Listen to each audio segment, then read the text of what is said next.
और ज्ञान यज्ञ की ये यात्रा आज हम 410वें लेक्चर तक अनेक स्पीकर के योगदान के माध्यम से आज अब ले पाए हैं। और आज के व्याख्यान का टॉपिक हमारा रहेगा संदिग्ध व्याधियों का आयुर्वेदिक निदान एवं चिकित्सा। और इस विषय को प्रेजेंट करने के लिए आज के स्पीकर है हमारे doctor Rakesh Saraswat ji, associate professor and head रोग निदान department, government Ayurvedic college and hospital Jabalpur, Madhya Pradesh से। आप अभी मध्य प्रदेश में कार्यरत है। आपका इस व्याख्यान माला में ज्ञान यज्ञ में ज्ञान की आहुति देने के लिए मैं तहे दिल से आपका स्वागत करती हूं। और आज के व्याख्यान से पहले मैं आपका सभी के साथ परिचय करवाना चाहूंगी। आप अभी वर्तमान समय में एसोसिएट प्रोफेसर है और आपने अपनी अंडर ग्रेजुएशन और पोस्ट ग्रेजुएशन की पढ़ाई Rashtriya Ayurved Sansthan deemed to be university Jaipur से आपने पूरी की है। आपके 20 से ज्यादा आर्टिकल विविध नेशनल और इंटरनेशनल पीयर रिव्यूड जर्नल्स में प्रकाशित हुए हैं। और आपने बहुत सारे सेमिनार्स में जहां अपना वक्तव्य या पेपर प्रेजेंटेशन दिया है, और सीएमई में भी आपका हमेशा विशेष रूप से पार्टिसिपेशन रहता है। तो ऐसे विद्वान स्पीकर का मैं इस प्लेटफॉर्म पर हार्दिक स्वागत करती हूं।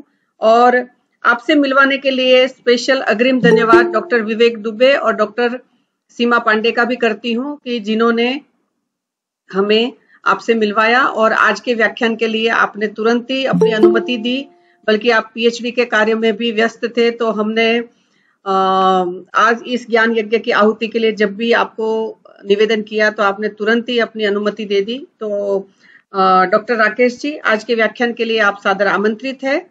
Over to you.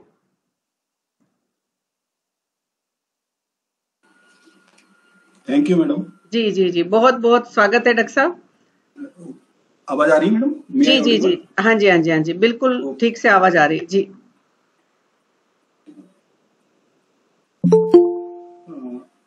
Screen share करें मैडम, शुरू करें? जी जी जी डॉक्टर साहब, स्क्रीन हाँ जी शेयर कर लीजिए। ठीक। सर्वप्रथम उन गुरुजनों को सादर नमन करता हूं जिनके दिए गए ज्ञान एवं आशीर्वाद के कारण ही आज यहाँ मैं पहुंचा हूं और ये काम संपन्न हो पा रहा है। साथ ही हेतल मैम और उनकी पूरी टीम एवं एनआईए विश्व आयुर्वेद परिषद के समस्त सदस्यों का हार्दिक आभार, जिन्होंने मुझे यह अवसर प्रदान किया एवं आयुर्वेद को राष्ट्रीय चिकित्सा पद्धति घोषित करवाने के लिए उनके द्वारा किए जा रहे अथक प्रयास जो उनके द्वारा किया जा रहा है उसमें मेरा भी थोड़ा सहयोग मिल सके, इसके लिए मैडम लोग सबका बहुत बहुत आभार। मैं अपना स्क्रीन शेयर करता हूँ। जी डॉक्टर साहब।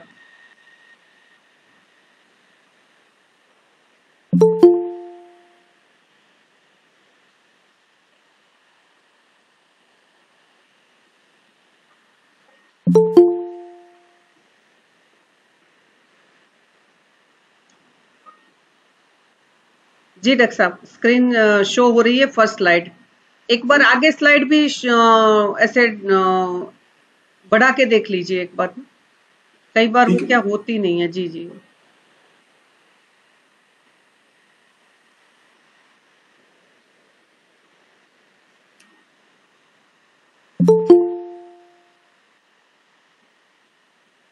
जी डॉक्टर साहब, हो रही है। जी जी जी, हो रही है डॉक्टर साहब। जी जी, धन्यवाद, वेलकम डॉक्टर साहब।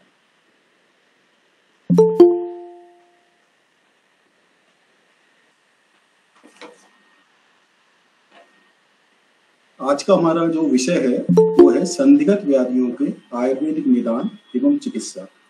इसमें हमने मुख्य रूप से 3 व्याधियों का वर्णन किया है। उसमें आमवात, संधिवात एवं वात है, इनको प्रमुखता से लिया गया है। इसमें संदिग्ध व्याधियां जो हैं उसके संदर्भ में है अपना जो पीपीटी है। सबसे पहले मैं निदान का शिक्षक हूँ, तो सबसे पहले आपको जो आयुर्वेदीय जो निदान है उसकी पद्धति बताना चाहूंगा कि आयुर्वेदीय निदान हम किस पद्धति से करेंगे, है ना। जो इसमें एक श्लोक दिया हुआ है, रोगम आदौ परिच्छेद ततो अनंतरम औषधम तत्कर्म विष पश्चात ज्ञान पूर्वम सराचावे।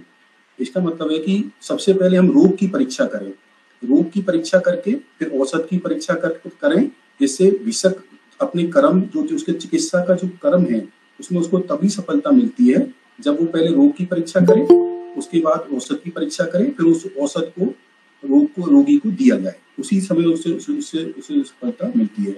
इसमें रोग ज्ञान के जो साधन बताए गए हैं सब लोग आप जानते ही हैं।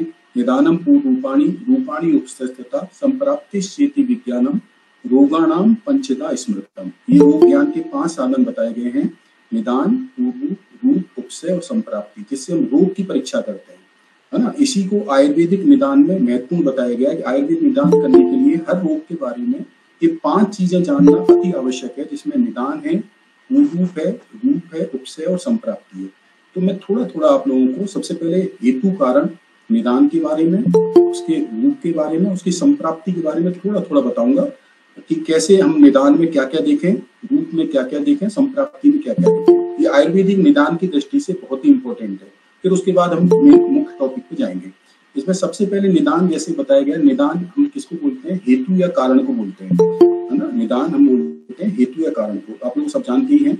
अब इसमें सबसे इंपॉर्टेंट चीज क्या है कि निदान को हमको ये देखना है कि निदान किस तरह का है। निदान स्वतंत्र हेतु वाला है या परतंत्र हेतु वाला है, या निदान इसमें लिखा हुआ है, देखिए, निदान स्वतंत्र हेतु वाला है या परतंत्र हेतु वाला है, या निदान अपतर्पणजन निदान है या संतर्पणजन निदान है, या हेतु कारण है वो शुद्ध वातज है या आवरण जन्य है। ये 3 चीजें देखना अति आवश्यक है ना। इसका मतलब क्या है कि इसमें जैसे लिखा हुआ है कि निदान स्वतंत्र हेतु वाला है निदान या परतंत्र हेतु वाला है। इसको कैसे देखेंगे कि हेतु स्वतंत्र है या परतंत्र है? उसके लिए ये है कि अगर दोषों के श्रम के गुण हैं, जैसे कि मान लीजिए रुक्ष शीत आहार या हम औषध कर रहे हैं, उससे वात का प्रकोप हो रहा है, तो वो श्रम के हेतु हैं, है ना, तो उसके स्वतंत्र निदान कहलाएंगे। ऐसे ही उष्ण तीक्ष्ण गुणयुक्त व्यक्ति आहार सेवन कर रहा है तो पित्त को बढ़ाएगा, तो पित्त के वो स्वतंत्र हेतु कहलाएंगे। ऐसे ही गुरु स्निग्ध मधुर आहार है, वो कफ को बढ़ाएगा, तो उसके वो स्वतंत्र हेतु कहलाएंगे। तो स्वतंत्र हेतु और परतंत्र हेतु में यही अंतर है। परतंत्र हेतु मतलब श्रम के गुणयुक्त हेतु नहीं है, उसके जो हेतु हैं वो उसको दोषों के श्रम के गुणयुक्त नहीं है, अन्य हेतु है ना। वो भी मैं बताऊंगा अन्य हेतु कैसे होते हैं। इससे क्या है कि हेतुओं को देखने से कि हेतु स्वतंत्र है या परतंत्र है, इससे चिकित्सा का पूरा दृष्टिकोण ही बदल जाता है।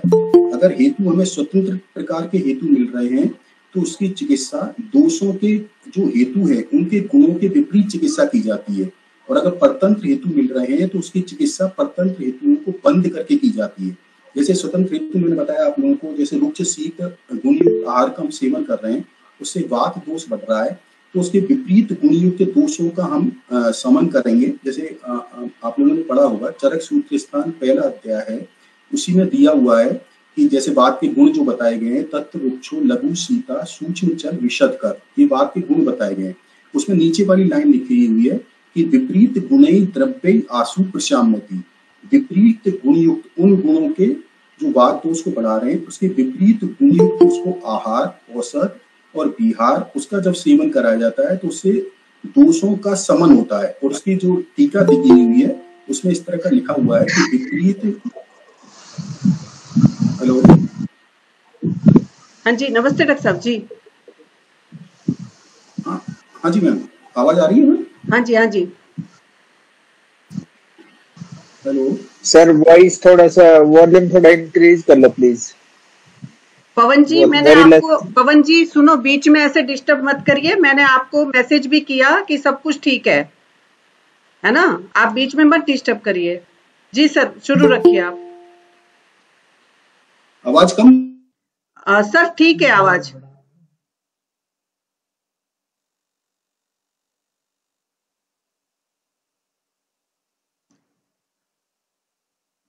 हेलो डॉक्टर साहब, नहीं वो बढ़ाई होगी सर उन्होंने। Hello doctor Rakesh ji, hello doctor Rakesh ji, आप एक बार म्यूट हो गए हैं, अनम्यूट कर लीजिए।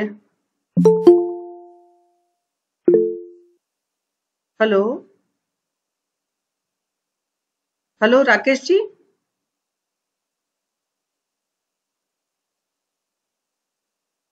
मैडम वो शायद वॉइस का एडजस्ट कर रहे हैं शायद। अच्छा हो सकता है, जी जी।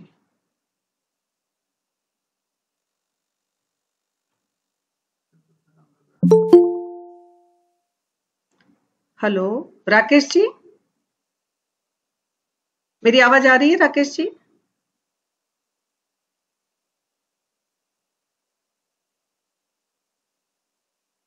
एक बार फोन करना पड़ेगा जी।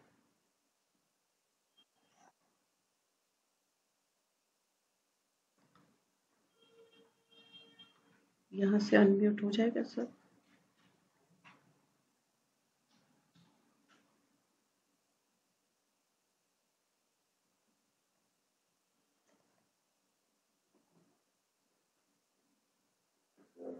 Hello Rakesh ji, hello.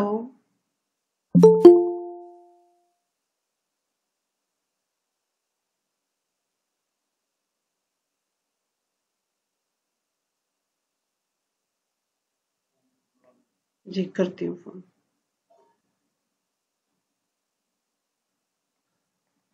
तक आप कुछ बोल दो,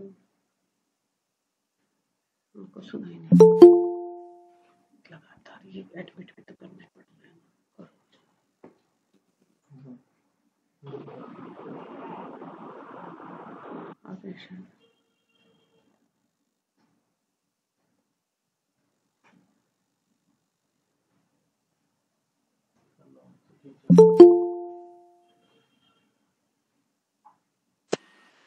हेलो।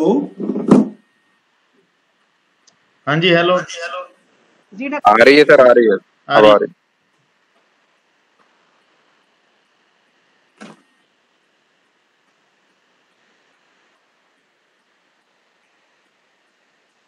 हेलो। आ रही है राकेश जी, आवाज आ रही है आपकी? हाँ जी, आवाज आ रही है? आ रही है। हाँ सर, आ रही है। ओके।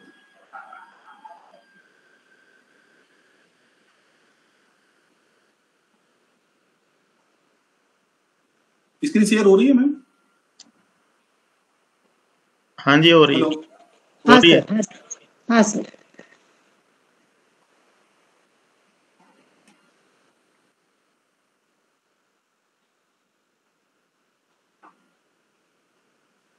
जी, मैं ऑडिबल? Yes, Audible. ओके। देखिए, मैंने दो तरह के हेतु कारण बताए थे, तो स्वतंत्र, एक परतंत्र। स्वतंत्र जो हेतु होते हैं वो हमारे दोषों के शम के हेतु हैं। अगर गुणों के समान हेतु हैं तो उसमें चिकित्सा का जो मैं बता रहा था, चरक सूत्र स्थान अध्याय 1 में दिया हुआ था, उसमें दिया हुआ है कि दोषों के गुणों के विपरीत चिकित्सा करनी है। जैसे तत्व वृक्षो लघु सीता सूक्ष्म चल विशद कर तत्व विपरीत गुणै द्रव्य आसु प्रशामति। उसी की टीका में लिखा हुआ है कि विपरीत गुणै देश काल अवस्था, इसके विपरीत विकारा सद्य साध्य क्षमता। विकार जो रोग होते हैं, जो साध्य रोग होते हैं, उसमें दोषों के गुणों के विपरीत उसको आहार औषध विहार देने से उन दोषों का समन होता है। ये स्वतंत्र हेतु की चिकित्सा है। लेकिन अगर परतंत्र हेतु मिल रहे हैं, मतलब स्वयं के गुणयुक्त हेतु नहीं मिल रहे हैं, जैसे कि हम अजीर्ण, एक आप लोगों ने गृहिणी अध्याय में पढ़ा होगा कि अभोजनात्, अजीर्णात्, विषमाशनात्, अति भोजनात्, ये अग्नि दुष्टि के हेतु हैं। इससे आम की उत्पत्ति होती है। आम की उत्पत्ति होकर के जो आम उत्पन्न होता है वो आम दोषों के से जुड़ के साम वात की उत्पत्ति, साम पित्त की उत्पत्ति, साम कफ की उत्पत्ति करता है। और वो साम वात से कई बार साम पित्त के कारण भी अम्ल पित्त हो सकता है। कई बार नॉर्मल पित्त के कारण, अगर पित्त के स्वतंत्र हेतु है उसके कारण भी अम्ल पित्त हो सकता है। तो इससे चिकित्सा का दृष्टिकोण ही बदल जाता है। अगर स्वतंत्र हेतुओं के कारण अम्ल पित्त हो रहा है तो उसमें हम पित्त के समन की चिकित्सा करेंगे। लेकिन अगर परतंत्र हेतुओं के कारण अम्ल पित्त हो रहा है तो उसमें हम आम की चिकित्सा करेंगे, क्योंकि उसमें पित्त का जो प्रकोप हुआ है वो परतंत्र रूप से हुआ है, स्वतंत्र रूप से पित्त का प्रकोप नहीं हुआ। वहां हमें आम की चिकित्सा करनी होगी।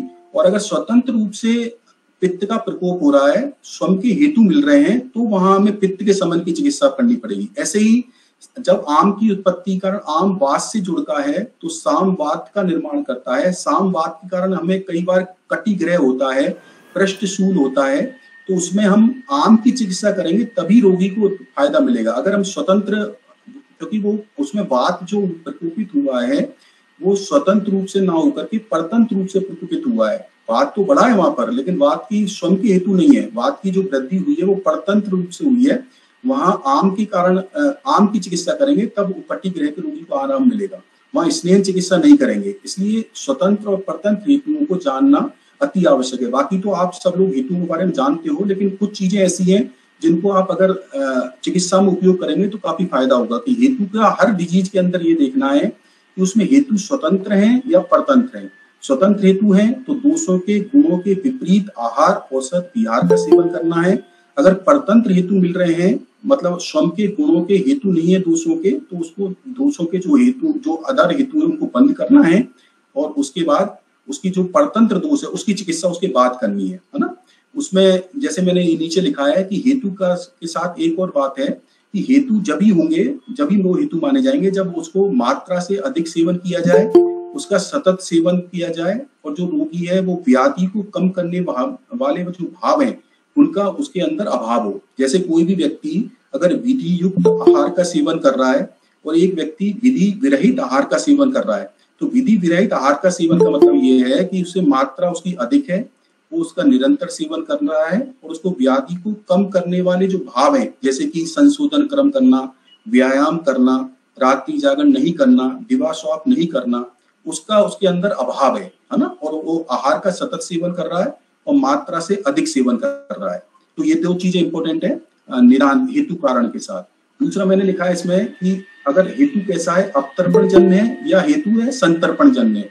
अगर हेतु अवतर्पण जन्य है तो उसमें क्या है, उसकी चिकित्सा वो शुद्ध वातज हो गया, उसकी चिकित्सा हम मधुर अम्ल लवण रसयुक्त आहार देकर करेंगे।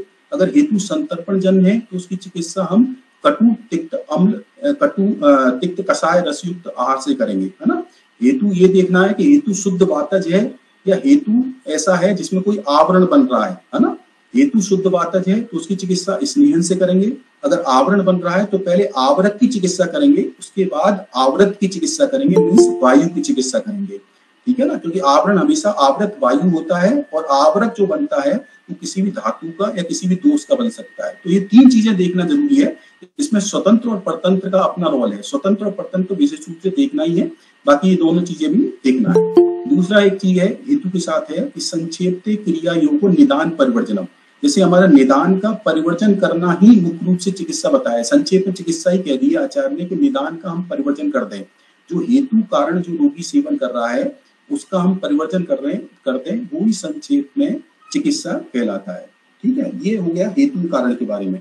अब थोड़ा सा मैं आप लोगों को संप्राप्ति के बारे में बता देता हूँ। संप्राप्ति के बारे में कहा गया है कि यथा दुष्टेन दोषेण यथा चानु विसर्गता। इसका मतलब है कि यथा दुष्टेन दोषेण, ये एक सामासिक शब्द है। यथा दुष्टेन दोषेण, जैसे हेतु वैसे दोष। यदि उच्च आहार का सेवन कर रहा है तो वात का प्रकोप होगा जैसे हेतु। और हेतु किस प्रकार के हैं, हेतु बलवान है या हेतु दुर्बल है। अगर बलवान हेतु होंगे तो बलवान रोग होगा, दुर्बल हेतु होंगे दुर्बल रोग होगा। यथा चानु विसर्गता, जहां जाकर के दोष दूसरे को दूषित करके जहां स्थान संश्रय करेंगे वहीं का रोग होगा, है ना। ये इसकी संप्राप्ति है। संप्राप्ति में आपको और सभी को दोष दूष्य स्रोतस क्या है, उसकी स्रोत दृष्टि क्या है, अग्नि क्या है, उसका भी हमें विचार करना है। एक मैंने ये लिखा हुआ है लक्षण के बारे में कि लक्षण हेतु में पहले हेतु का विचार हमें जरूर करना चाहिए बजाय लक्षण के। हेतु का विचार बहुत इंपॉर्टेंट है। उसमें मैंने एक ये चरक सिद्धि स्थान का एक श्लोक लिया है कि नेतः कफाभ्याम अनिलो विरुद्ध सूल अंग शुक्ति शब्दुन करोति। तो इसमें देखिए सूल अंग शुक्ति, है ना, ये मुख्य रूप से वात का लक्षण है। वात के कारण ही सूल होता है, वात के कारण ही सुक्ति होती है। जब भी हमारे पास पेशेंट कोई भी आता है जिसको सूल होता है, सुक्ति होती है, हम उसको स्नेहन शुरू कर देते हैं। तुरंत आते ही हम पेशेंट को क्या शुरू कर देते हैं, अभ्यंग शुरू कर देते हैं, उसका स्नेहन शुरू कर देते हैं। जबकि हमें स्नेहन का विचार पहले ये देखना चाहिए कि उसका हेतु क्या है। लक्षण तो हमें मिल रहे हैं सूल सुक्ति के, हम उसका इस लक्षण के आधार पर अगर हम स्नेहन करेंगे तो रोगी को इसमें कोई नुकसान, फायदे की बजाय नुकसान होगा। जैसे आचार्य ने खुद लिखा है स्नेहनम तु युंजनात् अबदस्तु तस्मै संवर्धयेत हि तान विकारान। उसका रोग क्या हो जाता है, स्नेहन करने से उसका रोग, उसको रोग में समन ना होकर के रोग उसका बढ़ और जाता है, वृद्ध अवस्था को प्राप्त हो जाता है। क्योंकि इसमें क्या है, वात का जो प्रकोप हुआ है वो स्वतंत्र रूप से ना होकर के परतंत्र रूप से प्रकोपित हुआ है वात। इसमें मेद और कफ ने वात को बढ़ा दिया है। जो भी आहार हमने जो ग्रहण किया है वो मेद को और कफ दोष को, मेद को बढ़ाने वाला था।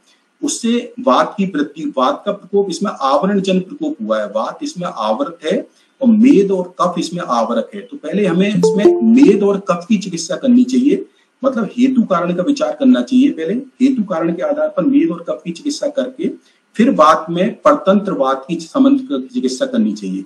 नहीं तो इसमें अगर हम पहले शुरू में अध्ययन करा देंगे तो रोगी को फायदा न होकर के नुकसान होगा। इसमें नीचे भी लिखा हुआ है रोगस्थ अन्य रोगों में भी परस्पृण अवगृहित मार्ग, मतलब परस्पृण अवगृहित मार्ग का भी विचार करना चाहिए। जैसे शाखाश्रित कामला में आप लोगों ने देखा होगा कि शाखाश्रित कामला जो होता है उसमें कफावृत वात या कफावृत पित्त होता है उसमें शाखाश्रित कामला में, तो उसमें पित्त का अवरोध हो जाता है, पित्त उसमें बढ़ता नहीं, पित्त मार्ग अवरोध के कारण उसमें वृद्ध अवस्था में आता है। पित्त तो नॉर्मल ही रहता है, लेकिन वृद्ध अवस्था में क्या आता है, मार्ग अवरोध के कारण। मार्ग का अवरोध उसमें किसने मार्ग का अवरोध किया है, कफ ने किया है।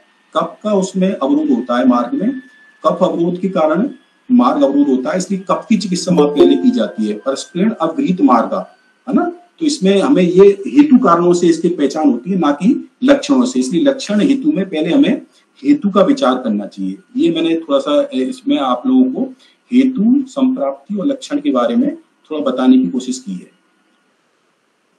अब इसके बाद मैं अपने मुख्य टॉपिक पर आता हूँ। इसमें आम बात है मेरा पहला।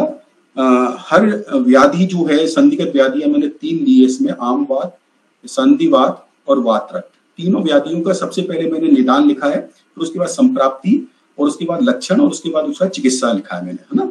तो इसमें जो आम बात रोग है, आम बात जैसे सबसे पहले तो ये है कि हर डिजीज का हमें क्या देखना है कि उसका आप लोग बताइए निदान और संप्राप्ति और उसका लक्षण, ये इंपॉर्टेंट होता है। तो निदान की दृष्टि से आम बात के जो निदान बताए गए संहिताओं में आप लोगों ने पढ़ा होगा सबने, संहिताओं में तो चरक, सुश्रुत, बागवट में तो आम बात का वर्णन मिलता ही नहीं है ना। भाव प्रकाश इनमें जो आम बात का माधव निदान में आम बात का जो वर्णन मिलता है उसमें निदान बताए गए हैं। वृद्ध आहार चेष्टस्य मंदा अग्नि निश्चलस्य च स्निग्धम भुक्तवतोरि अन्नम व्यायामम कुवर्तिष्ठता, ये आम बात के आम बात का निदान है, हेतु है। अब इसमें सबसे पहले विरुद्ध आहार और विरुद्ध चेष्टा, मंदाग्नि निश्चलस्य च। विरुद्ध आहार का मतलब जैसे हम लोग समझते हैं विरुद्ध आहार मात्रा विरुद्ध, संयोग विरुद्ध, जो चरक में सूत्र स्थान में दिया हुआ है वो तो होते ही है विरुद्ध। उसके अलावा विरुद्ध की जो डेफिनेशन दी है एक चरक आत्रे भद्रकापी अध्याय उसमें दी है, देहे धातु प्रत्यनीक भूतानि द्रव्याणि देहे धातु भी विरोधम आपद्यते, मतलब जो हमारी दोष और धातु के को प्रदूषित करने वाले जितने भी भाव हैं, जो कि दोष को और धातु को प्रदूषित करे, वो जितने भी भाव हैं, जितने भी आहार विहार या आचार हैं जो कि दोषों को और धातुओं को प्रदूषित करे, वो सब विरुद्धि कहलाएंगे, ठीक है ना। जो देहे धातु प्रत्यनीक भूतानि द्रव्याणि, जो कि देह के दोष और धातु इसके विरोधी, इसको प्रदूषित करने वाले जितने भी भाव होते हैं वो सब हमारे विरुद्धि कहलाएंगे, ठीक है। तो इसमें जैसे कि मान लीजिए दिवा स्वाप हो गया, दिवा स्वप्न है, ये विरुद्ध विहार में आ जाएगा, है ना। जैसे कोई व्यक्ति वृद्धि युक्त आहार का सेवन कर रहा है, ठीक है, लेकिन उसका एक आहार ऐसा है जैसे दही का सेवन वो मान लीजिए रोज कर रहा है ना, और मात्रा से अधिक कर रहा है, सतत कर रहा है, और व्याधि विघातकर भावों का अभाव है उसके अंदर, और दही का सेवन वो निरंतर कर रहा है। दही नित्य सेवनीय पदार्थ नहीं है, वो नित्य सेवनी नहीं है, रोज सेवन का उसका वो नहीं है ना, नित्य सेवनी नहीं है। अगर अनित्य सेवनीय है कोई भी आहार ऐसा है जिसको नित्य सेवन किया जा रहा है, तो वो हमारा वो शरीर में रोगी उत्पन्न करेगा, है ना, तो वो विरुद्धि कहलाएगा। जैसे दिवा स्वप्न कोई व्यक्ति रोज दिवा दिन में सेवन कर रहा है ना, तो वो भी उसका विरुद्धि कहलाएगा, ठीक है। विरुद्ध आहार हो गया, विरुद्ध चेष्टा हो गया, मंदाग्नि के जितने भी कारण हैं वो सब आम बात की उत्पत्ति के हैं। जैसे कि जो मैंने अभी बता रहा था आप लोगों को, गृहिणी अध्याय में बताया गया है, भोजनात् अजीर्णात् विश्वासनात् अति भोजनात् दूषयति अग्नि नाचा दुष्टो अन्नम नातत् पचति लघु अपि। जो ये हेतु कारण जो परतंत्र बताए गए हैं, इससे अग्नि दुष्ट होती है। अग्नि दुष्ट होने के कारण जो अग्निमांद होता है उसी कारण आम की उत्पत्ति होती है। आम जो आम विष में कन्वर्ट होता है वो जाके धातुओं से जुड़ के साम वात, साम पित्त, साम कफ बनाता है, और वो जाकर के जो आम उत्पत्ति वो भी कारण बताए गए हैं इसमें आम बात में। मंदाग्नि निश्चलस्य, जो व्यक्ति व्यायाम बिल्कुल नहीं कर रहा है ना, निश्चल है, स्निग्धम भुक्तवतोरि अन्नम व्यायामम उपदिष्टता, जो व्यक्ति स्निग्ध आहार के पश्चात व्यायाम कर रहा है उसके भी वो भी आम बात का हेतु या निदान कहलाएगा। ठीक है, इसमें हमारे पास व्यक्ति जो रोगी आते हैं वो इस तरह का बताते भी है कि वो बताते हैं कि हम दही खाते हैं तो हमारे शरीर में दर्द बढ़ जाता है ना, कोई भी ठंडी चीजें खाते हैं तो हमारे शरीर में दर्द बढ़ जाता है, मान लीजिए कोई भी ठंडा दूध पी रहे हैं तो दर्द बढ़ जाएगा, है ना, दर्द में उसकी वृद्धि हो जाती है। रोगी आते हैं हमारे पास इस तरह के बताते हैं वो, है ना, तो ये उसके मुख्यतः आहार इसके हेतु के कारण में आएगा आम बात के। ठीक है, तो ये आम बात का हो गया। इसके बाद संधिवात है। संधिवात के हेतु कारणों में लिखा हुआ है मुख्यतः संधिवात एक तरह से शुद्ध वातिक व्याधि है ना। एक बात और है, आम बात में ज्यादातर देखा गया है, आम बात में जो हेतु कारण मिलते हैं मुख्य रूप से आहार जन्य निदान मिलते हैं। आम बात की जो पेशेंट जो आते हैं मुख्यतः उनमें जो हेतु मिलेंगे वो आहार जन्य होंगे, है ना, जबकि संधिवात जो है उसमें मुख्य रूप से जो हेतु मिलते हैं वो विहार जन्य मिलते हैं। मतलब आम बात का रोगी तो बताएगा दही खाने से, केला खाने से, ठंडी चीजें खाने से, खट्टा खाने से दर्द बढ़ जाता है, जबकि जो संधिवात का रोगी होता है वो ये बताता है कि हम जब भी कहीं प्रवास पर जाते हैं, कहीं मेहनत करते हैं, है ना, तो हमारे शरीर में दर्द बढ़ जाता है। तो संधिवात में मुख्य रूप से विहार जन्य निदान मिलते हैं और आम बात में मुख्य रूप से आहार जन्य निदान मिलते हैं। ठीक है, और संधिवात एक तरह से आयुर्वेद में शुद्ध वातिक व्याधि है ना, इसमें हेतु कारण शुद्ध वातिज होने चाहिए, है ना, उसी को संधिवात होगा। जैसे इसमें वातला नाम मैंने एक कोटेशन किया, अस्ति हानि दुष्यंति वातला नाम च सेवनाथ, वातवर्धक आहार विहार से ही संधिवात की उत्पत्ति होती है। इसमें लिखा हुआ है कि रुक्षादि वातवर्धक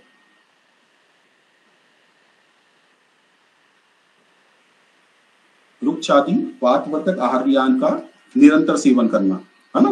वो अब इसमें रुक्षादि वातवर्धक आहार विहार का मतलब होता है कि संधिवय स्रोतस, जितने भी संधिवय जो स्रोतस के समस्त जो अवयव है उसमें रुक्षादि गुणों का बढ़ना ही कहलाता है कि संधिवात। संधिगत समस्त अवयवों में रुक्षादि जो गुण हैं उनका बढ़ना ही उसका कहलाता है संधिवात।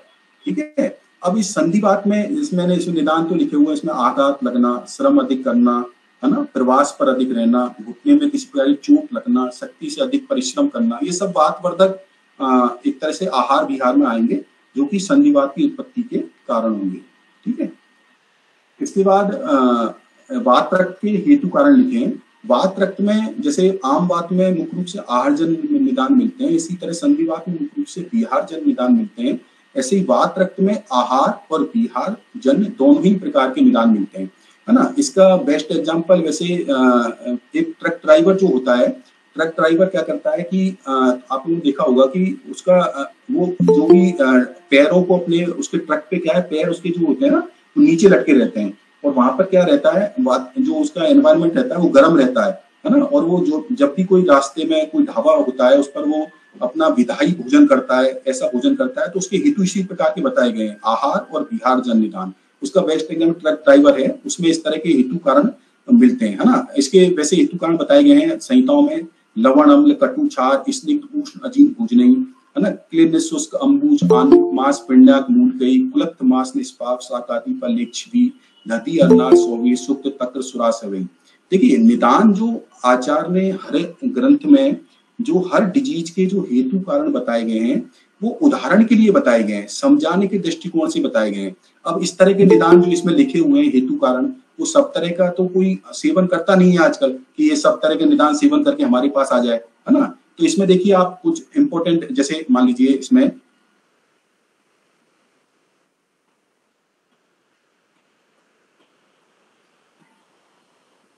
जैसे देखिए स्निग्ध भोजन ही बताया, अजीर्ण भोजन भी बताया। अजीर्ण भोजन जैसे मैंने आपको परतंत्र हेतु का प्रकोप बताया था, स्निग्ध भोजन बताया है ना। स्थूल नाम सुखिनाम चुप्पिते वाति शोणितम, इसमें दही का सेवन भी बताया है ना, दही का सेवन करना, स्निग्ध भोजन करना, अजीर्ण भोजन करना, दिवा स्वप्न करना, दिन में शयन करना, ये भी इसमें हेतु बताए गए हैं सब। इसमें मुख्य रूप से रक्त को दूषित करने वाले और वात को स्वतंत्र रूप से भी वात का प्रकोप होता है और रक्त जो है उसको दूषित करने वाले भी हेतु मिलते हैं। इसके साथ साथ इसमें आप देखिए ना, वात रक्त में हम कहते हैं कि ये रक्त दूषित, इसमें हेतुओं में उस तरह के भी हेतु मिलेंगे जो स्निग्ध भोजन है, अजीर्ण भोजन है ना, दिवा सौंप है, दिन में शयन करना, है ना, रात्रि जागरण करना, ये सब जो हेतु हैं वो एक तरह से जो श्लेष्मा है उसकी भी वृद्धि करने वाले हेतु इसमें मिलते हैं। ठीक है, अब इसमें मैंने रक्त तुष्टि के निदान विधि शून्य के अध्याय से लिखे हैं। इसमें भी देखिए आप, जलज आनु मांस रस का अधिक सेवन करना, है ना, लवण अम्ल का अधिक सेवन करना, है ना, जैसे इनमें लिखा है अजीनाशन करना, अजीनाशन करना, वृद्धासन करना, अध्यशन करना, दही का सेवन करना, आनु मांस का सेवन करना, दिन में शयन करना, है ना, ये हेतु इसके इंपॉर्टेंट होते हैं जो कि रक्त दृष्टि के हेतु बताए गए हैं। ठीक है, ये बात रक्त के हेतु हो गए। उसके बाद मैंने ये संप्राप्ति लिखी है आमवात की। आमवात की संप्राप्ति में मुख्य रूप से आम की उत्पत्ति होती है, और जो आम जो बनता है, आप लोगों को बताया मैंने, जितने भी हेतु बताए गए हैं वो सब आम के बताए गए हैं। आम जो बनता है वो इसमें लिखा हुआ है, वायुना प्रेरितो री आमः श्लेष्म स्थानं प्रदावती तेन अर्थर्थम वितक दसो धमनी प्रतिपद्यते। वो आम जो है वो धमनियों के द्वारा सबसे पहले श्लेष्मा के स्थानों में जाता है, और वहां धमनियों में जो स्रोतस हैं उसमें जो दोषे हैं उनसे मिलकर साम वात साम पित्त साम कफ का निर्माण करता है। नाना वर्ण अति पिक्षल है, नाना वर्ण का होके, जैसे वात के कारण अरुण वर्ण, पित्त के कारण पीत वर्ण, कफ के कारण श्वेत वर्ण, अति पिक्षल होकर के जनियति आसु दौर्बल्यम श्रोतांसी अभिषंदिति लिखा हुआ है। श्रोतसों में क्या करता है, अभिषंद उत्पन्न करता है। जनियति आसु दौर्बल्यम गौरवम हृदयश्च, है ना। अब इसमें क्या है कि आम जो उत्पन्न हुआ है वो आम विष जो है वो शरीर में जहां जहां जाएगा, है ना, जो आम रस है, जो श्लेष्मा के जो आम रस है, जो शरीर में जहां जहां जाएगा वो उसी स्थान के रोग करेगा। जैसे मान लीजिए अगर हम हृदय रोग की जब संप्राप्ति पढ़ते हैं तो आप लोगों ने देखा होगा उसमें लिखा हुआ है दूषित्वा रसम दोषा विगुणा हृदय गता। वहां भी आम रस है, वो हृदय में जा रहा है तो हृदय रोग को उत्पन्न कर रहा है। जब आम रस जो बन करके जब वो संधियों में जा रहा है तो आम बात रोग को उत्पन्न कर रहा है ना। वहां चिकित्सा का जो प्रोटोकॉल है, चिकित्सा का जो पद्धति हमारी वो नहीं बदलेगी। वह चिकित्सा हमें आम बात कह दीजिए, उसको संधियों में जा रहा है तो आम बात बोलेंगे। अगर हृदय रोग उत्पन्न कर रहा है, आम हृदय में जाकर के जो हृदय रोग को उत्पन्न कर रहा है वो भी आम बात ही कहलाएगा। चिकित्सा हमें पहले आम की करनी है, आम का पाचन करने के बाद, आम की चिकित्सा करने के बाद हमें वात की चिकित्सा करनी है। इसलिए हर डिजीज में पहले क्या है, हम हेतु कारण देखना है। आम आवृत वात हो गया, आम हो गया इसमें आवृत, वात हो गया आवृत। वात इसमें परतंत्र रूप से प्रकोपित है, वात की चिकित्सा हम बाद में करेंगे, पहले किसकी चिकित्सा करेंगे, आम की चिकित्सा करेंगे। ठीक है ना। इसमें जैसे लिखा हुआ है साम कफ वात का संधियों में स्थान संश्रय करना, है ना। संधियों में जाता है, जो अपना आहार है वो संधियों में जाएगा, और साम जो धातुओं से मिलके संधियों में जाकर के, दोषों से मिलके संधियों में जाकर के आम वात को उत्पन्न करेगा। ठीक है। जनयति आसु दौर्बल्यम गौरवम हृदयश्च। हृदय में क्या, अब यहाँ भी लिखा हुआ है, देखिए आप, हृदय में क्या करता है, वो गुरुता उत्पन्न करता है। तो एक तरीके से हृदय रोगी हो गया है, हृदय में गुरुता उत्पन्न करना। व्याधि नाम आश्रय आम संधि अतिदान। फिर इसमें लिखा हुआ है युगपत कुपित स्त्रिक संधि प्रवेशिको स्तब्धम च कुर्तो गात्रम आम वाता स उच्यते। मतलब संपूर्ण शरीर का स्तब्ध हो जाना। इसका मतलब क्या है कि संपूर्ण शरीर का स्तब्ध व्यक्ति कब होगा, जब आम बात जो है त्रिक संधि, त्रिक संधि से वैसे क्या है, त्रिक संधि से बड़ी संधियों के जहां दो से ज्यादा संधि मिलती है उसको भी मान सकते हैं, या पूरा हमारा जो रीढ़ की हड्डी स्पाइनल कोड है। अगर आम बात, इसमें ये मतलब है कि अगर आम ने संपूर्ण शरीर की संधियों को अगर अपने आश्रय में ले लिया है तो वो शरीर में क्या हो जाएगा, स्तब्धता उत्पन्न हो जाएगी। जैसे दंड अपतानक होता है, शरीर दंडवत हो जाता है, दंडवत अपतानक, जो दंड अपतानक होता है उसमें शरीर पूरा स्तब्ध हो जाता है, उसको आम बात। क्योंकि हमारे आचार्य जो ग्रंथों में जो वर्णन करते हैं वो हमेशा उत्कटता, बलवान का वर्णन करते हैं, बलवान जो होता है उसको वर्णन करते हैं। संप्राप्ति हमारी पहले से चल रही होती है, लेकिन बलवान अवस्था का वर्णन करते हैं, है ना। युगपत कुपित स्त्रिक संधि प्रवेश को स्तब्धम च कुत्तो गात्रम आम वाता सा उच्यते। ठीक है, ये आम बात की संप्राप्ति बताइए आप लोगों को।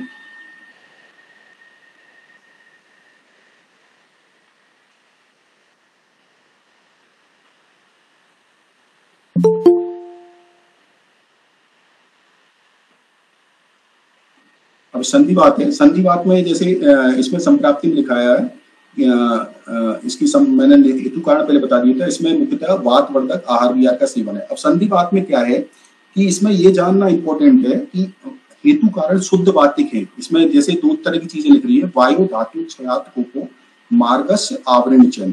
तो संधिवात में क्या होता है, वात का शुद्ध वात धातु क्षयजन वात का प्रकोप होता है। अगर हमारा संधिवात शुद्ध वातिक है तो कोई बात नहीं, अगर फिर तो कुछ विचार ही नहीं करना है। अगर शुद्ध वातिक नहीं है, जैसे मान लीजिए संधिवात के साथ, संधिवात का कोई रोगी है, संधिवात का मतलब क्या है, पहले तो संधिवात का मतलब ये है संधिगत समस्त अवयव में रुक्षादि गुणों का बढ़ना ही उसका संधिवात कहलाता है, ठीक है।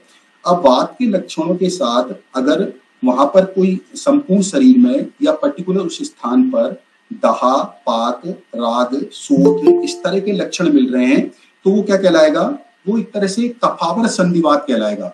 वो संधिवात प्योर संधिवात नहीं होगा, वो कफावर संधिवात होगा। इसी तरह अगर वहां पर शोथ, शैत्य, गौरव इस तरह के लक्षण मिल रहे हैं या संपूर्ण शरीर में इस तरह के लक्षण मिल रहे हैं तो वो कफावर संधिवात कहलाएगा। अगर दहा, पाक, राग, शोथ इस तरह के लक्षण मिल रहे हैं तो पित्तावर संधिवात कहलाएगा, है ना, ठीक है ना। और अगर शुद्ध वातिक होगा तो वो संधिवात ही कहलाएगा, संधिगत वात कहलाएगा। अगर वहां रक्त प्रदोषज विकार के लक्षण मिल रहे हैं तो वही संधिगत वात रक्ताव्रत वात कहलाएगा, वो वात रक्त कहलाएगा। अगर वहां आम के लक्षण मिल रहे हैं तो वही संधिवात आमाव्रत संधिवात कहलाएगा, ठीक है ना, वो आम वात ही कहलाएगा। मतलब संधिगत वात का मतलब है अगर वो शुद्ध संधिगत वात है तो शुद्ध वातिक होना चाहिए, ठीक है ना। जैसे इसमें लिखा है मैंने, वात का संधियों में स्थान संधिगत, संधियों में सूत और शोथ, संधियों के आकुंचन और प्रसारण में वेदना संधिवात। अगर वो पर्तन निदानों का सेवन कर रहा है तो आवरण जन्य, तो उसमें किसी तरह का भी आवरण हो सकता है उसके, ठीक है ना, तो वो फिर उसमें कफाव्रत वात, पित्ताव्रत वात, धातु आवृत वात, कोई भी धातु का आवृत वात भी हो सकता है वो, है ना। लेकिन शुद्ध संधिगत वात कब कहलाएगा, जब वात शुद्ध वातज हो, ठीक है। तो ये संधिवात वात है, उसमें प्राय करके ये इसकी संप्राप्ति है। वात रक्त की संप्राप्ति देखते हैं। वात रक्त की संप्राप्ति जो बताई गई है इसमें लिखा हुआ है, वायु विवृद्धो वृद्धेन रक्तेन आवृत पथि कृतश्नम समदूषित रक्तम तज्ज्ञेयम वात शोणितम कुड्डम वात बलाश्यम आढ़े वातम चा नामवी। अब इसमें वायु विवृद्धो वृद्धेन रक्तेन, वायु जो है वात है वो अपने स्वतंत्र हेतुओं से भी वृद्ध होता है और रक्त भी वृद्ध होता है ना। रक्त वृद्ध होता है तो वायु वृद्ध होता है। वायु के स्वतंत्र हेतु होते हैं और रक्त को दूषित करने वाले भी हेतु होते हैं। लेकिन इसमें इसमें आवृत पथी मतलब उसके मार्ग को क्या करता है, रक्त आवरण करता है। रक्त आवृत कहलाता है और वात क्या कहलाता है, आवृत कहलाता है ना। और उसको हम क्या कहते हैं, वात रक्त कहते हैं, ठीक है। अब वायु का अपने हेतुओं से स्वतंत्र रूप से वृद्ध होना, ठीक है ना। वायु का हेतुओं से वृद्ध होना मतलब स्रोतसों में रुक्षादि गुणों का बढ़ना। आप लोगों ने रुक्षादि गुणों का बढ़ने का मतलब है स्रोतसों में जब वायु के रुक्षादि गुण बढ़ते हैं तो जो वहन करने वाला जो पदार्थ है वो भी गमन करने वाला, स्रोतसों में जो भी दोष धातु मल जो गमन कर रहे हैं वो क्या करते हैं, रुकते हैं। आप लोगों ने वात कला कली अध्याय पढ़ा होगा। वात कला कली अध्याय में वायु का काम क्या होता है, मुख्यतः दोष धातु मल जो स्रोतसों में गमन कर रहे हैं उनको गमन करवाना होता है। मुख्य रूप से वायु का, वायु अमूर्त होती है ना, उसका कोई मूर्त रूप नहीं होता, अचिंत्य शक्ति होती है और वो स्रोतसों में गमन करने वाले पदार्थों को गमन करवाती है, ठीक है।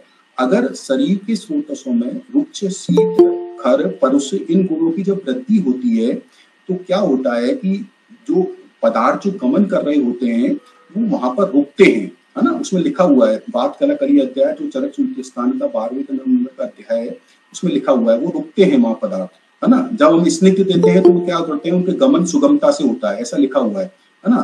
तो वो वायु क्या करता है, उनको रुकवाता है ना, स्वतंत्र हेतुओं से अगर बढ़ रहा है तो।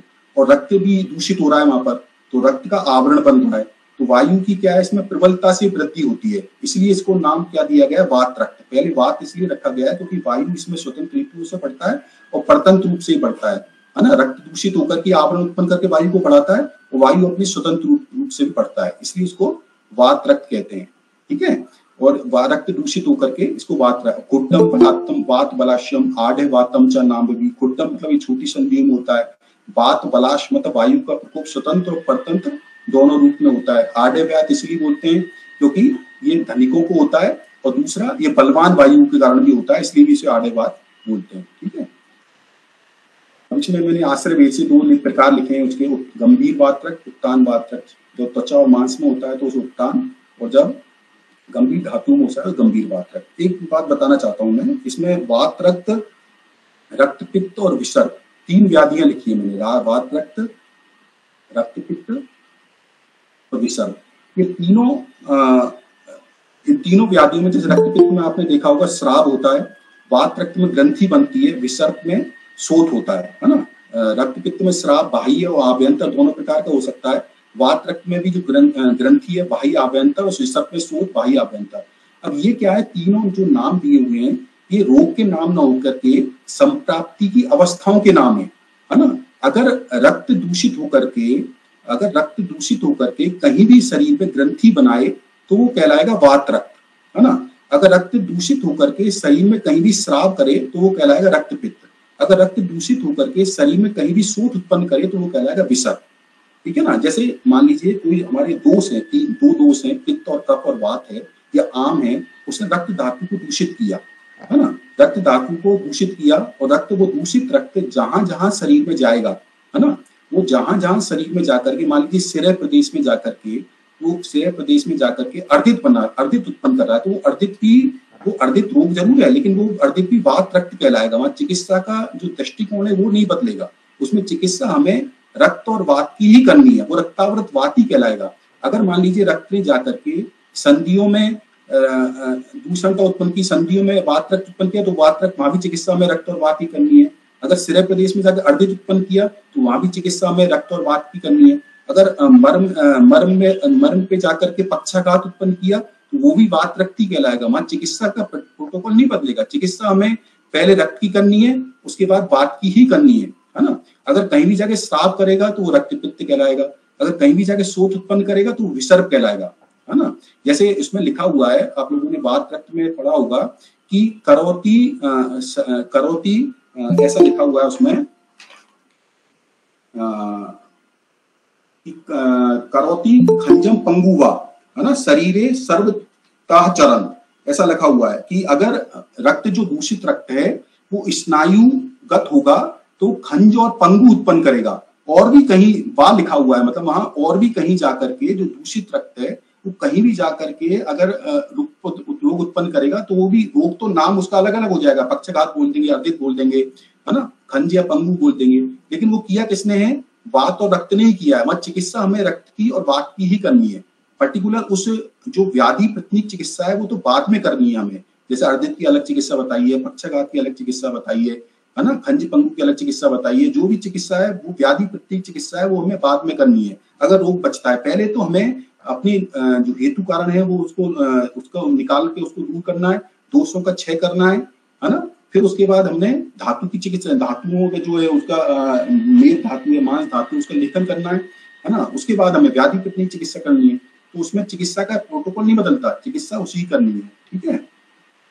अब इसमें मैंने थोड़ा सा संप्राप्ति घटक लिखे हैं, ये तो आप सब जानते हैं, इसमें कोई ज्यादा कुछ नहीं है ना। अलग अलग दोषों के इसके संप्राप्ति घटक बताए गए हैं, दोष, दूष, स्रोतस, इनका सबका विचार करना चाहिए। स्रोत दृष्टि किस प्रकार की है, अधिष्ठान क्या है, अग्नि क्या है, अग्नि दृष्टि क्या है, ठीक है। ये लक्षण बताएं। अब लक्षण तो आप लोगों को पता ही होगा, ये तो इसमें अंग बर्दो अरुचि तृष्णारी आलस्यम गौरवम जरा आपाका शून्यतांग नाम आम वातश लक्षणम, है ना। ये आम के लक्षण है सब। इसमें संधिवात में वात पूर्ण तृतीय स्पर्श, सूता संधिगत अन्ना प्रसारण आपूंचनस्तवति शिवेदना, है ना। ये थोड़ा सा अंतर डिफरेंशियल डायग्नोसिस इंपॉर्टेंट है।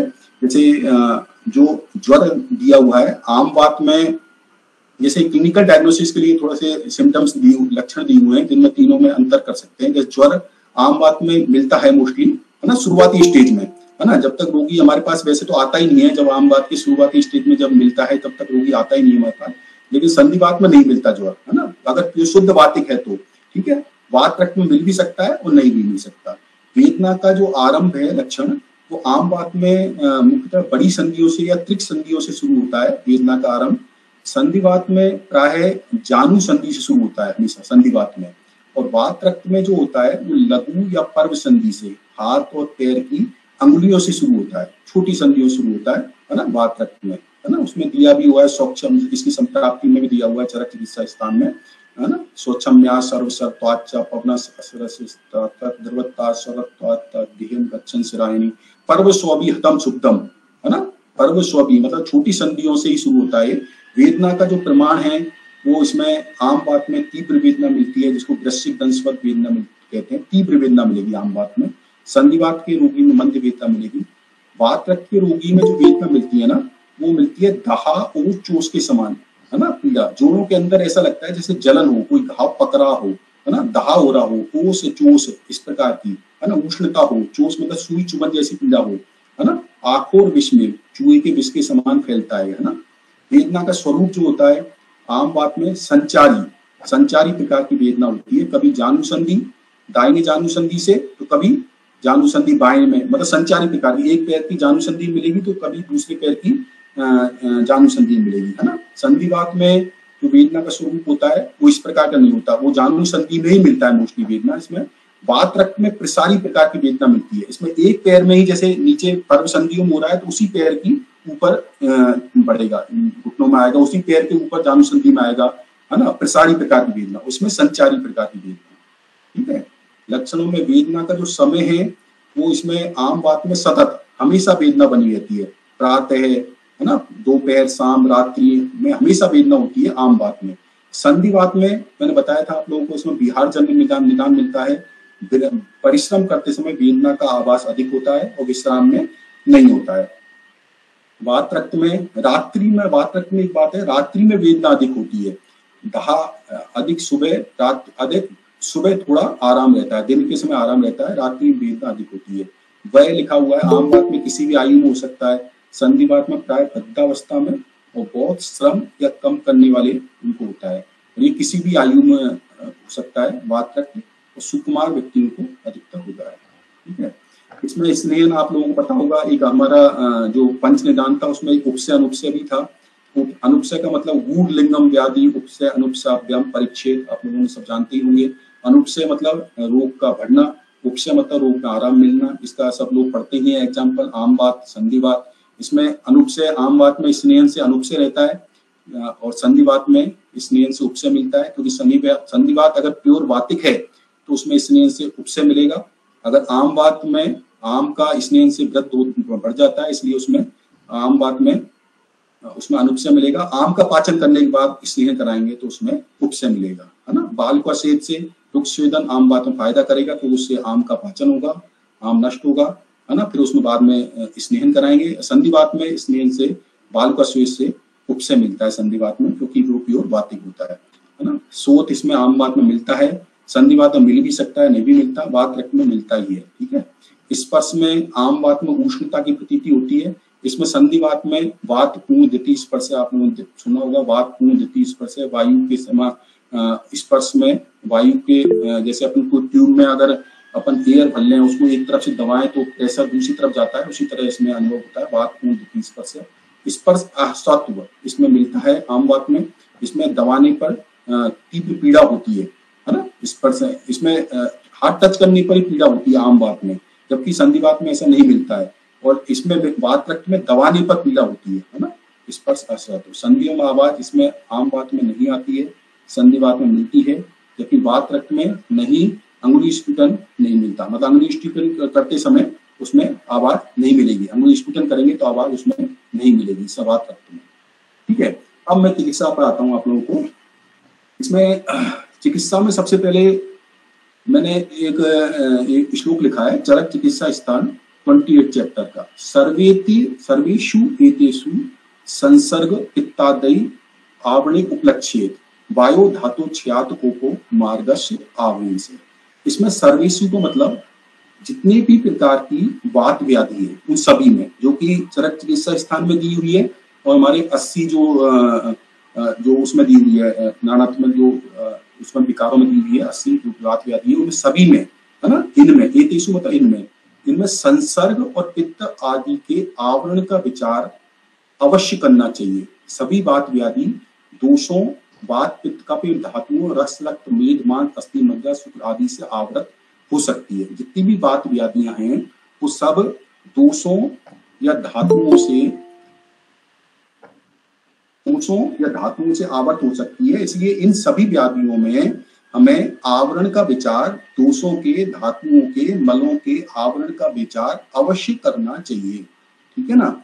सेज, और इसमें नीचे लिखा हुआ है, सेज बचे वातों को स्थान के अनुसार लक्षणों के द्वारा जो अनुक्त व्याधियां हैं जिनमें हमको समझ में नहीं आ रहा है, जो कि आचार्य ने उसमें नहीं बताई है, उनको भी लक्षणों के आधार पर, स्थान अनुसार लक्षणों के आधार पर देखना चाहिए, और उसमें भी फिर हमें आवरण का ही विचार करना चाहिए। जैसे लक्षण बताए गए हैं, स्रंस है, भ्रंश है, इस तरह के लक्षण मिलते हैं ना जो बताए गए हैं, दहा पाक पित्त में मिलेंगे, इस तरह का विचार करके फिर उसमें भी आवरण का ही विचार करना चाहिए। ठीक है ना, ये थोड़ा सा इंपॉर्टेंट इसलिए है कि हर व्याधि में, कोई वात व्याधि हो, इसमें कुछ संसर्ग मिल रहा है या कोई आवरण मिल रहा है, तो उसमें जरूर हमें ये विचार करना चाहिए कि उसमें आवरण है या शुद्ध वातिक है। ठीक है, उस तरह का विचार बहुत इंपॉर्टेंट है। इसमें मैंने फिर वात व्याधि का चिकित्सा सूत्र लिखा है कि वात व्याधि का ही चिकित्सा सूत्र है, केवलम निरुस्तंभम आदौ स्नेही उपाचरेत। ये थोड़ा सा इंपॉर्टेंट इसलिए है क्योंकि इसके बाद चिकित्सा की पूरी दिशा है जो वातिक व्याधि की, वो पूरी बदल जाती है। अगर केवलम, केवलम का मतलब है कि निरुस्तंभम, केवलम निरुस्तंभम मतलब आवरण रहित, केवल मतलब शुद्ध वातिक, आवरण रहित, आदौ स्नेही उपाचरेत। आदौ मतलब शुरू में क्या करना चाहिए, उसका सिर्फ और सिर्फ स्नेह ही कराना चाहिए। मतलब अगर व्याधि शुद्ध वातज है, कोई किसी भी प्रकार का उसमें आवरण नहीं है, तो उस व्याधि में क्या कराएंगे हम, सिर्फ और सिर्फ उसमें स्नेह का ही विचार करेंगे। लेकिन जहां भी कोई आवरण के हेतु, आवरण उत्पन्न करने वाले हेतु मिल रहे हैं, है ना, जैसे मान लीजिए रोगी अजीन आसन कर रहा है, अध्यशन कर रहा है, विषमासन कर रहा है ना, मांस आसन कर रहा है, दुग्ध सेवन कर रहा है, दही का सेवन कर रहा है, दिवा स्वाप कर रहा है ना, रात्रि जागरण, मतलब जो भी, अगर रात्रि जागरण नहीं आएगा, जो भी दिवा स्वाप कर रहा है, जो भी अगर आवरण को उत्पन्न करने वाले हेतु मिल रहे हैं, तो हमें सतर्क हो जाना चाहिए। फिर शुरुआत में स्नेह नहीं कराना चाहिए। ये जो फॉर्मूला है, जैसे केवलम निरुस्तंभम आदौ स्नेह उपाचरेत, इसमें अर्थापत्ति तंत्रुक्ति लगेगी कि अगर शुरू में, अगर आदौ मतलब स्नेहन कराना चाहिए, किसको कराना चाहिए स्नेहन, केवलम निरुस्तंभम जो केवल शुद्ध वातज है और आवरण रहित है। अगर ये नहीं है तो क्या कराओगे, फिर अर्थापत्ति निरुक्ति लगा के फिर उसमें आवरण का विचार करके, ये चिकित्सा ना करके आवरण का विचार करके दूसरी चिकित्सा करनी चाहिए। जिसमें लिखा हुआ है संसर्ग एवं आवरण रहित केवल शुद्ध वातज व्याधि की प्रारंभ में केवल स्नेह से ही चिकित्सा करनी चाहिए। तंत्र का प्रयोग कर यदि वह शुद्ध वातज व्याधि नहीं है, उस स्थिति में आवरण को जानकर उसकी चिकित्सा पहले करनी चाहिए। पहले आवरण को जान के उसकी चिकित्सा पहले करो, तत्पश्चात रोगी को शुद्ध वातज अवस्था में लाकर, जब आवरक की चिकित्सा जो करोगे, जब आवरक है किसी के, आवरण है, तो आवरक की जब चिकित्सा करोगे, तो आवरक की चिकित्सा कैसे करोगे, उसमें अपतर्पण, उसको औषध दोगे, तो अपतर्पण जब औषध दोगे तो वात बढ़ेगा उससे, तो फिर उसको वातोत्तर अवस्था में ला करके, रोगी को शुद्ध वातज अवस्था में ला करके उसकी चिकित्सा स्नेह से करनी चाहिए। पहले किसकी चिकित्सा करोगे, आवरक की। बाद में फिर आवरक की जब चिकित्सा करते हैं तो उसको हम ऐसी औषध देते हैं जो अपतर्पण, जो कि अपतर्पण उत्पन्न करती है, अपतर्पण उसको औषध देंगे जो कि उसको वात बढ़ाएगी बॉडी के अंदर, है ना, तो वातोत्तर अवस्था लाएंगे, फिर उसकी स्नेह चिकित्सा करेंगे। इसलिए आम वात रोग में जितने भी जो ग्रंथ दिए हुए हैं हमारे, उसमें सब में आम वात रोग की चिकित्सा में बस्ती का प्रयोग अंत में बताया है। शुरुआत में क्या बताया, उसमें लंघन बताया है। ठीक है ना, तो केवलम निरुस्तंभम आदौ स्नेह उपाचरेत बहुत इंपॉर्टेंट सूत्र है जो कि वात व्याधि का चिकित्सा सूत्र बताया गया है। ठीक है, अब इसमें देखिए आम वात की चिकित्सा में मैंने बताया था आप लोगों को अभी, लंघनम स्वेदनम तिक्तम दीपनानि कठिनीच, ऐसा लिखा हुआ है ना। लंघनम, पहले सबसे पहले क्या लिखा हुआ है आम वात की चिकित्सा में, लंघन लिखा हुआ है। चाहे जितने भी ग्रंथ में देख लो, जितने भी भाव प्रकाश है, माधव निदान है, सब में चिकित्सा में पहले सबसे पहले लंघन ही बताया गया है। बस्ती का प्रयोग सेकंड लाइन में बताया गया है, बस्ती बाद में करेंगे। पहले लंघन क्यों करेंगे, क्योंकि पहले इसमें आम का पाचन करेंगे, है ना, पहले आवरक की चिकित्सा करेंगे, उसे वातोत्तर अवस्था में लाएंगे, वातोत्तर अवस्था में ला करके फिर उसमें बस्ती चिकित्सा उसकी करेंगे। आम वात में भी वात का आवरण जन प्रकोप होता है, उसकी चिकित्सा सूत्र में सर्वप्रथम लंघन ही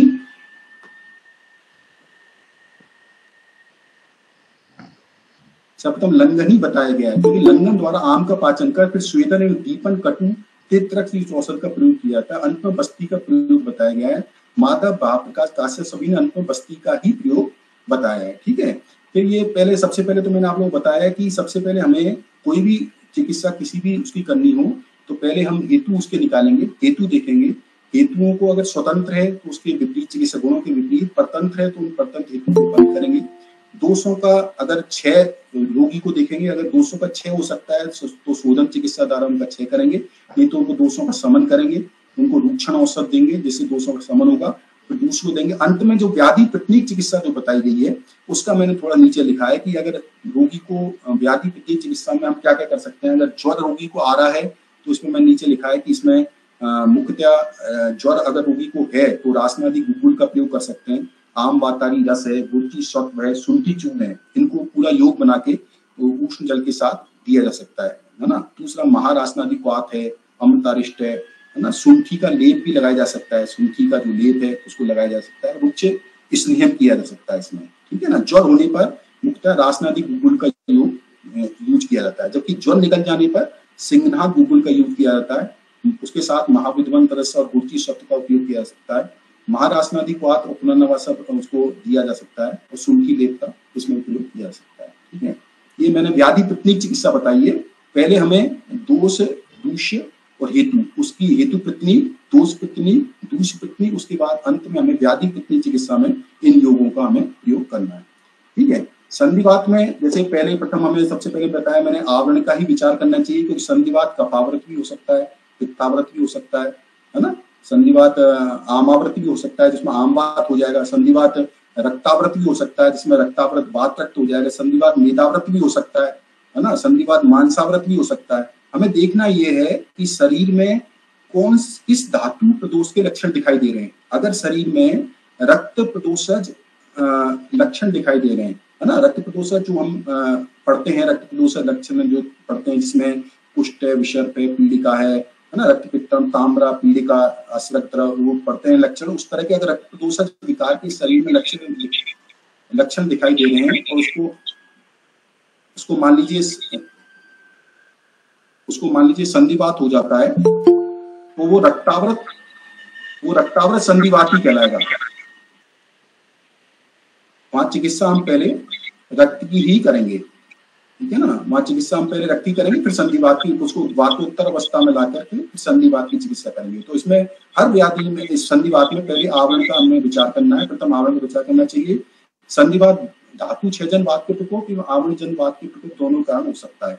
हेतु या कारण संतर्पण जन्य है, अवतर्पण जन्य, इस पर भी विचार करना चाहिए, है ना। संधिवात श्लेष्माव्रत, पित्ताव्रत, आमाव्रत, रसाव्रत, रक्ताव्रत, मांसाव्रत, मेदाव्रत, सती, अमंजाव्रत, कुछ भी हो सकता है। चिकित्सा में इनका सबका विचार जरूर करना चाहिए। धातु छेदन संधिवात में शुद्ध वातिक और वात का समन करने वाली चिकित्सा, अगर शुद्ध वातज है तो उसमें वात का समन करने वाली चिकित्सा केवलम जो निरस्तंभम आदो स्नेह उपाचरित, वहां स्नेह का ही विचार करना है, अभ्यंग शुरू करना है। अगर शुद्ध वातिज है, अगर शुद्ध वातिक नहीं है तो वहां सतर्क हो जाना है, वहां पहले आवरण का विचार करना है, आवरण की पहले चिकित्सा करनी है, फिर उसे वातोत्तर अवस्था में ला करके फिर वात की स्नेहन करके चिकित्सा करनी है। लेकिन आवरण जन वात के प्रकोप में पहले आवरण की चिकित्सा करनी चाहिए, फिर शुद्ध वातिक अवस्था बनाकर वात की समन की चिकित्सा करनी चाहिए। अब इसमें व्यवस्था पत्र मैंने बनाया है इसका, जैसे मान लीजिए अगर उसमें कई तरह रक्त दृष्टि होने पर रोगी हमारे पास आ रहा है, तो उसमें रक्त दृष्टि होने पर, विबंध होने पर, शोथ होने पर या वृद्धावस्था होने पर अलग अलग प्रकार के गुगुल हैं, उनका यूज करना चाहिए। जैसे रक्त दृष्टि होने पर जनरली कैसोर गुगुल का यूज करना चाहिए, उसके साथ महाविध्वंस रस, गुड़ची शत, है ना, इसका यूज करना चाहिए। अगर विबंध होने पर त्रिफला गुगुल और त्रिफला चूर्ण का यूज करना चाहिए, है ना। शोथ होने पर पुनर्नवा गुगुल का यूज करना चाहिए, है ना। साथ में चौपचीनी चूर्ण है ना, पुनर्नवाशप है, इनका भी यूज करना चाहिए। वृद्धावस्था होने पर योगराज गुगुल और शतावरी चूर्ण, इनका उपयोग करना चाहिए। वृद्धावस्था में जनरली योगराज गुगुल देते हैं, शोथ होने पर पुनर्नव गुगुल, है ना। इसमें गुगुल का थोड़ा इंपॉर्टेंस है कि बताया था, मतलब तुष्टि होने पर कैसोर गुगुल और विबंध होने पर त्रिफला गुगुल और त्रिफला चूर्ण का हमें उपयोग करना चाहिए। बाकी तो आप योग बना सकते हैं इसमें महाभारत विधान से जोड़ के, गुड़ची शत, है ना, इनको जो चौप चिन्ह यानी चूर्ण भी उनके साथ रक्त दृष्टि होने पर चौप चिन्ह चूर्ण नीचे लिख गया है, ऊपर ही लिखना चाहिए रक्त दृष्टि होने पर, गलत लिख गया नीचे, है ना। उसमें रक्त दृष्टि होने पर ही चौप चिन्ह आदि चूर्ण का यूज किया जाता है। जनरली रक्त दृष्टि तो हर व्याधि में मुझे लगता है संदिग्ध व्याधि में मिलती है, मैंने देखा है जितने पेशेंट आते हैं रक्त दृष्टि, तो क्योंकि रक्त क्या है पूरे संपूर्ण शरीर में घूमता है, और धातु जो भी दुष्ट धातु है उनको सबको लेकर रक्त घूमता है संपूर्ण शरीर में, इसलिए रक्त दृष्टि कर तो मिलती है, इसलिए रक्त को शोधक को मेडिसिन रखनी चाहिए उसमें, है ना। वात रक्त की चिकित्सा में भी मैंने वो लिखा है कि वात रक्त की चिकित्सा में सप्तम हेतु या कारण पर विचार करना चाहिए कि हेतु किस प्रकार के हैं, संतर्पण जन्य है या अवतर्पण जन्य, क्योंकि रक्त दृष्टि में हेतु संतर्पण जन्य भी हेतु होते हैं, जो मैंने बताया था आप लोगों को। जैसे उसमें मांस रस का सेवन बताया है ना, स्निग्ध आहार का सेवन बताया है ना, दिन में शयन करना बताया है ना, तो ये संतर्पण के हेतु माने जाते हैं सब, इनका विचार अवश्य करना चाहिए।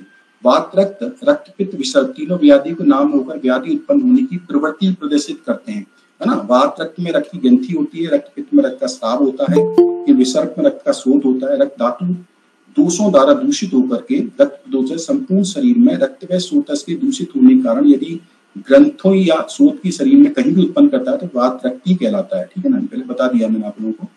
वात रक्त की चिकित्सा में भी हमें पहले आवरण का ही विचार करना चाहिए। पहले हेतु विपरीत, दोष विपरीत चिकित्सा करने के बाद अंत में व्याधि विपरीत चिकित्सा करनी चाहिए। हेतु स्वतंत्र या परतंत्र इसका विचार करना चाहिए, तो सब मैं बता चुका हूँ आप लोगों पहले, है ना। हेतु दोषों गुणों के विपरीत और उसमें परतंत्र हेतुओं में दोषों को बंद करना। इसमें व्यवस्था पत्रक में जैसे मैं लिखा है आप लोगों को कि इसमें मुख्यतः कैसोर गुगुल, महावात, विध्वंसरथ, कुर्ची शत्रु और अनंत मूल चूर्ण, सारिवा चूर्ण इसका योग बना के दे सकते हैं। और आसम में सारिवादा सब, पुनर्नवासक, शोथ होने पर, अमृतारेश ज्वर होने पर पेशेंट को दिया जा सकता है। और वात रक्त में दशांग लेप का बहुत अच्छा उपयोग है। दशांग लेप को हम लोग जैसे में रक्त दृष्टि और पित्त का रहता है तो इसमें दशांग लेप को इसमें आवश्यकता अनुसार इसका लेप बना करके और इसमें देसी घी मिला करके, है ना, इसमें 2 चम्मच देसी घी मिला करके इस लेप को लगाया जा सकता है। इसमें दशांग लेप के साथ इसमें 10 मूल क्वाथ और शुंठी चूर्णी मिलाया जा सकता है। बाकी 10 मूल क्वाथ मिला के दशांग लेप के साथ इसमें घी मिला करके इसका लेप जैसा बना करके घुटनों में लगाया जा सकता है, ठीक है। तो इससे को रोगी को काफी लाभ मिलता है, ठीक है। थैंक यू जी, बहुत बहुत धन्यवाद डॉक्टर साहब। आवाज आ रही है मैम? हाँ जी, हाँ जी, ठीक, ओके, जी जी, आवाज आ रही है।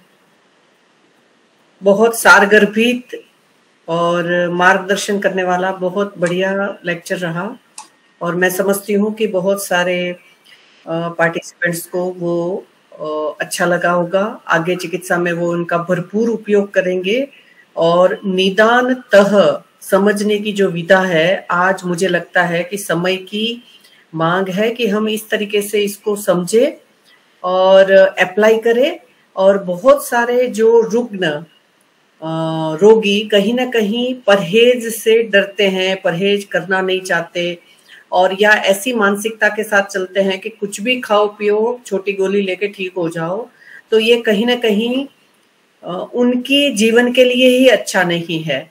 तो मैं बहुत बार ओपीडी में ऐसा पेशेंट्स को उनकी एजुकेशन स्टेटस के अनुसार समझाती हूँ, है ना। पहले पूछ लेती हूँ कि कहाँ तक पढ़े हैं, 5वीं, 6वीं, 7वीं, 10वीं, PhD, MPhil, है ना। तो उस हिसाब से मुझे लगता है कि छोटे से उदाहरण के द्वारा उनको समझाना बड़ा आसान रहता है।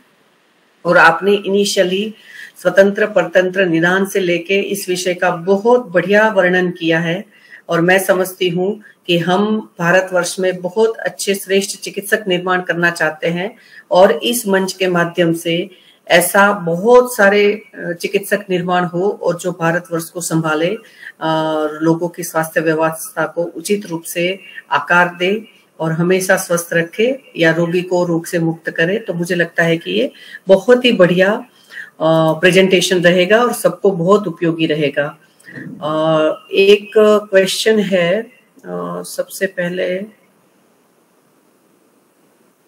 डॉक्टर संगीता वर्मा जी ने पूछा है। डॉक्टर साहब आप अपना चैट बॉक्स देख पाएंगे?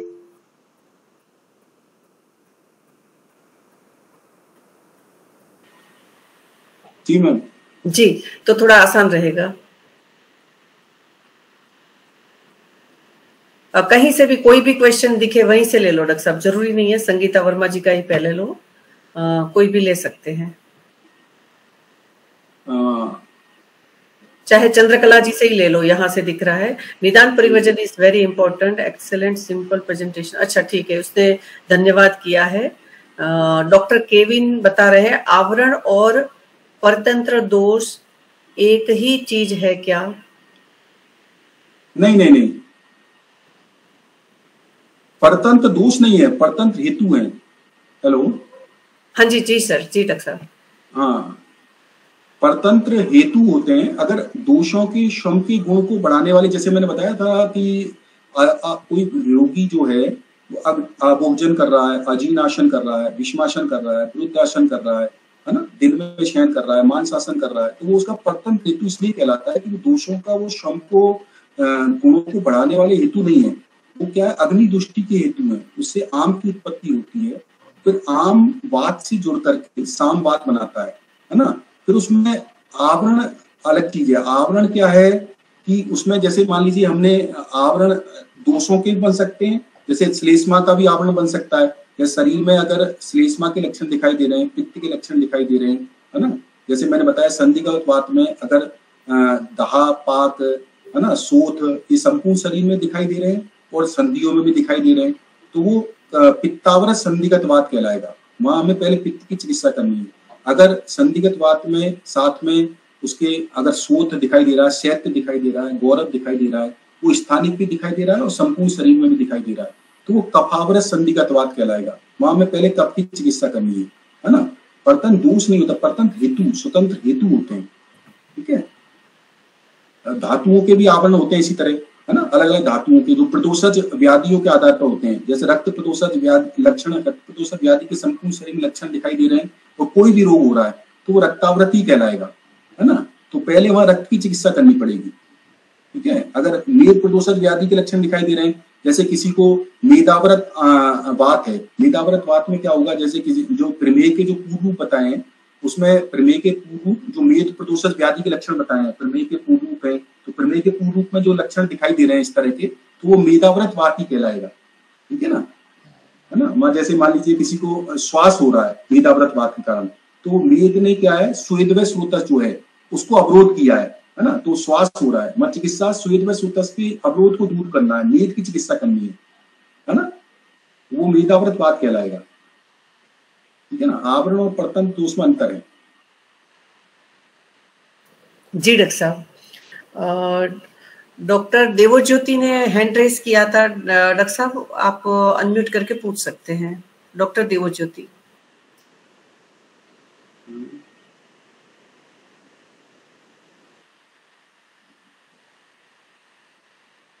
हेलो, शायद है नहीं, चलो कोई बात नहीं। डॉक्टर अदिति आचार्य आपने हैंड रेस किया है, आप क्वेश्चन पूछ सकते हैं। क्वेश्चन के बाद माइक म्यूट कर दीजिए, है ना। डॉक्टर अदिति। प्रणाम सर। सर वैसे से जब हम निदान को देखें तो जो वात रक्त का निदान है वो प्यूरिन रिच डाइट के वजह से है, तो क्या हम उसे हाइपरयूरिसीमिया से कोलेट करके जो हमारे आजकल जो पेशेंट है जिनका यूरिक एसिड बढ़ा रहता है बट वो गाउटी तक प्रोग्रेस नहीं हुआ है, बिकॉज हाइपरयूरिसीमिया का सेकेंडरी स्टेज है गाउटी आर्थराइटिस, तो उसमें हमें वात रक्त का चिकित्सा में जो क्वाथ ये सब कुछ दिया है तो वो देने से काम करेगा, मतलब कोरिलेशन सही बैठता है क्या निदान के आधार पे?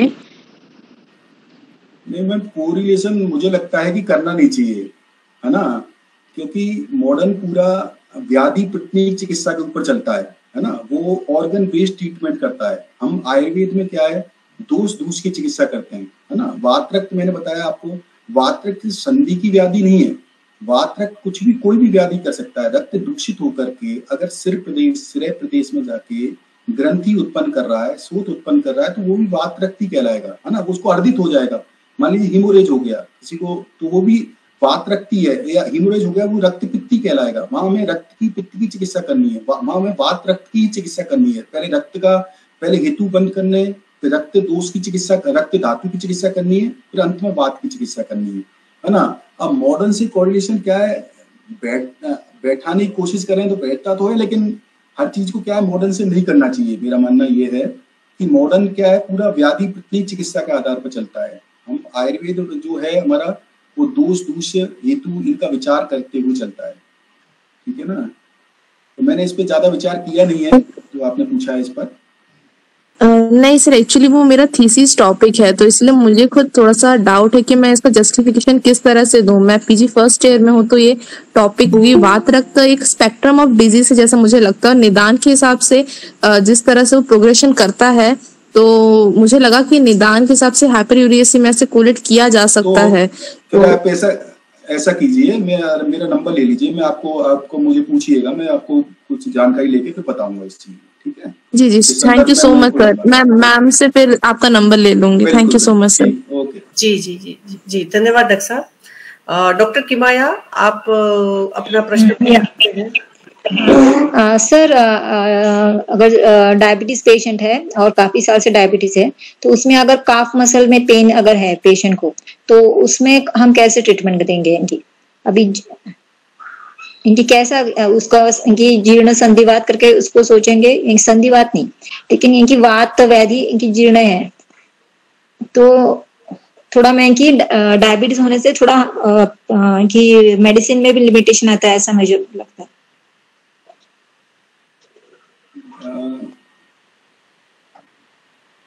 हेलो हेलो, हाँ मैम, क्या क्या पूछ रहे थे आप? उनको क्या मेडिसिन देंगे? डायबिटीज पेशेंट में अगर सर जीर्ण इनकी बहुत साल से डायबिटीज है और उनको अभी काफ मसल पेन या काफ मसल पेन या स्पेसिफिकली लेग्स इनकी पैर दुखते हैं, सिर्फ ऐसा अगर पेशेंट कहता है तो उसको हम धातु क्षय ही माने क्या इनकी अगर डायबिटीज है बेस लाइन में? नहीं, उसमें क्या है, पहले नहीं, उसकी चिकित्सा में पहले पेशेंट को देखना पड़ेगा, ऐसे तो फिर बता नहीं पाएंगे क्या मेडिसिन देंगे उसको, है ना? लेकिन उसका क्या है, तो लीन पेशेंट है, उसका क्या है, मधुमेह का उसका क्या है, मधुमेह का उपचार करना जरूरी है पहले, है ना? आयुर्वेदिक मेडिसिन से आप मधुमेह की मेडिसिन उपचार कीजिए। तो पेशेंट नहीं तैयार हो रहा है सर कि पेशेंट वो उनका मौजूद का ही लेने को है। मेरी बात सुनिए, हम जो भी मॉडर्न की मेडिसिन लेते हैं ना, उससे पेशेंट को उसका जो उसको क्या है, उसकी अग्नि भी जो है ना वो बहुत डिस्टर्ब हो जाती है, उसको कॉन्स्टिपेशन रहने लग जाता है, पेशेंट को उसका पेट भी ढंग से साफ नहीं होता है, उसको कॉन्स्टिपेशन रहता है ना? तो उसको क्या है, हम इस तरह के ट्रीटमेंट दे नहीं सकते शुरू में, उसको पहले मॉडर्न की मेडिसिन को विचार करना पड़ेगा, फिर उसको आयुर्वेद की मेडिसिन शुगर मधुमेह की शुरू करनी पड़ेगी, उसको पेशेंट को देखना पड़ेगा, ऐसे ट्रीटमेंट नहीं बता सकते कि उसको क्या ट्रीटमेंट देना होगा, है ना? हाँ सर, और वहाँ पे मुझे लगा कि सामता भी है इनकी कहीं पे, हाँ, तो फिर इसलिए फिर डाउट रहता है इसकी किस तरफ जाए, कि अपतर्पण इनकी संतर्पण चिकित्सा दे या फिर ये करे इनकी जीर्ण है तो उसको इनकी भ्रूण करे, या फिर अपतर्पण की सामावस्था है तो अपतर्पण तो हम कर सकते हैं, बस दोषों का क्या है, शोधन हमें नहीं करना है, उसका समन चिकित्सा तो हम कर सकते हैं, है ना? समन चिकित्सा तो किसी भी पेशेंट की कर सकते हैं, है ना? जैसे सुंठी दे के ही कर सकते हैं, सुंठी या सुंठी का पात पिलाइए या मूंग का यूज दीजिए, है ना? उसी से अपतर्पण चिकित्सा तो उसकी कर सकते हैं हम। दोषों का शोधन मत कीजिए, दोषों का समन कीजिए, उनको त्रिफला खिलाइए, तालीसारी चूर्ण खिलाइए, मतलब इस तरह का उसको कर सकते हैं उनको, ठीक है ना? उनकी अग्नि को तेज कीजिए, अग्नि उनकी प्रबल रहनी चाहिए, अग्नि को उनको बढ़ाइए। और शुगर के पेशेंट की अग्नि तो छद्म जो अग्नि होती है वो उनकी तेज रहती है ना, भूख तो उनको ज्यादा लगती है लेकिन उनकी अग्नि प्रबल नहीं रहती उनकी, है ना? हाँ सर, वो पेशेंट को तो कैसा रहता है, वो समझ नहीं पाते कि ये कभी कभी झूठी भूख भी रहती है ना कि तो हाँ, इसलिए फिर वो पेशेंट समझने में थोड़ा, उसको समझाने में डिफिकल्ट जाता है कि आप थोड़ा अपतर्पण इनकी करो ऐसा, तो वो नहीं मानते, वो बोलते हैं कि मेरे को भूख तो बहुत अच्छी लग रही है ऐसा। और सर दूसरे पेशेंट है sir 75 years old age patient है, तो उनको सर इनकी हेतु में ऐसा मैंने देखा तो बहुत सारे इनके बिस्किट वगैरह ऐसा इनकी जो बेकरी प्रोडक्ट्स है वो खा रहे हैं। हाँ, तो वो बिल्कुल वो उनको हेतु आपको निकालना बहुत जरूरी है। उनके भी हेतु क्या मैंने देखा है कि हेतु कारण निकालना बहुत जरूरी होता है। पेशेंट को हम ट्रीटमेंट तो कर देते हैं लेकिन उनका हेतु कारण नहीं निकालते। और पेशेंट लेकिन उनका वो कहते हैं कि वो चलेंगे, ये समझते हैं क्या पूछ रहे हैं डॉक्टर साहब, क्या पूछ रहे हैं, क्या करते हो, सुबह क्या करते हो, शाम क्या करते हो, तो पेशेंट भी हमें अजीब सा जवाब देता है ना। लेकिन उनका निकालना जरूरी है क्योंकि पेशेंट को जब तक वो निकालोगे नहीं, जब तक उनको दूर नहीं करोगे तब तक मेडिसिन से पेशेंट को फायदा नहीं मिलेगा इतना, है ना। उनको बार बार आएगा।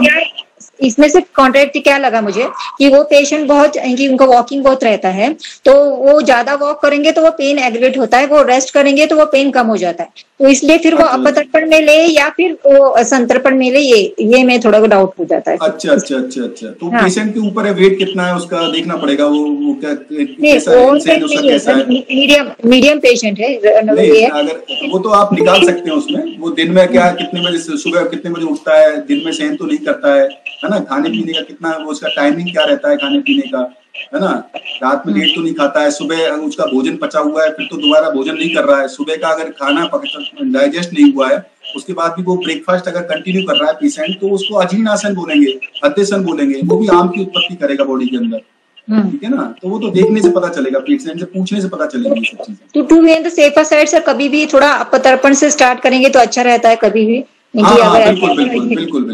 आम का पाचन तो शुरू में करना ही चाहिए, है ना, उसके बाद ही ट्रीटमेंट शुरू करो अपना बेसिक ट्रीटमेंट। सर बहुत अच्छा सेशन रहा आपका सर, बहुत सारे पॉइंट्स क्लियर हो गए आपके। थैंक यू जी, बहुत बहुत धन्यवाद डॉक्टर साहब। नेक्स्ट है डॉक्टर भारती देशपांडे। बेटा फटाफट और टू द पॉइंट बात। धन्यवाद। हाँ सर, नमस्ते सर। नमस्ते। आवाज सुनाई दे रही है मेरी? हेलो जी मैम। जी मैम।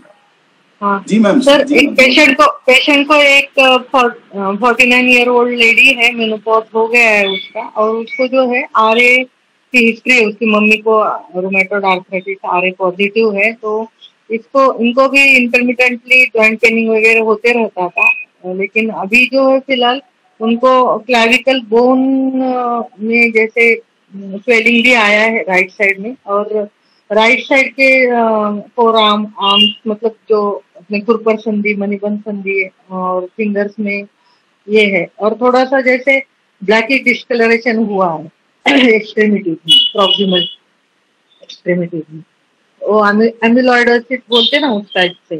तो इसको क्या हम सर ये ले जैसे उत्तानवात रक्त के हिसाब से ले ले सर? रक्त दुष्टि के हेतु तो है, और बिस्किट्स खाना ये हेतु तो मिलते हैं, कभी दिवास्वाब भी है, और उनको स्टिफनेस भी रहता है मॉर्निंग में, और बाकी ऐसे जैसे सर्वाइकल स्पॉन्डिलाइटिस में स्पर्म फॉर्मेशन हुआ है, बोन जो ये हेतु कारण किस तरह के मिल रहे हैं मैम? हेतु किस तरह के हैं?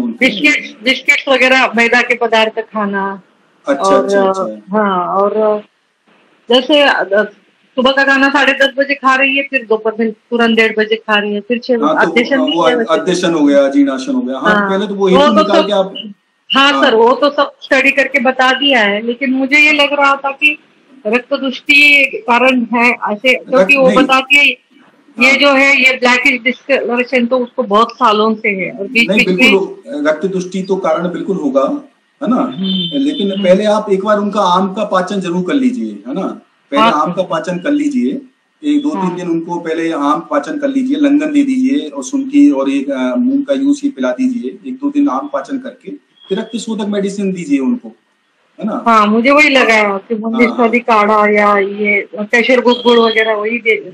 हाँ, वो बाद में दीजिएगा, पहले आम पाचन करके फिर रक्त शोधक मेडिसिन बाद में दीजिएगा।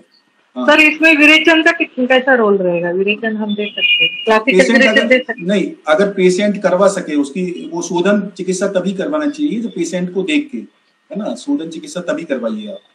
बस तो ठीक है उसका। हाँ, तो ठीक है, करवा सकते हैं, विरेचन करा सकते हैं। एक बार दोस्तों का शोधन।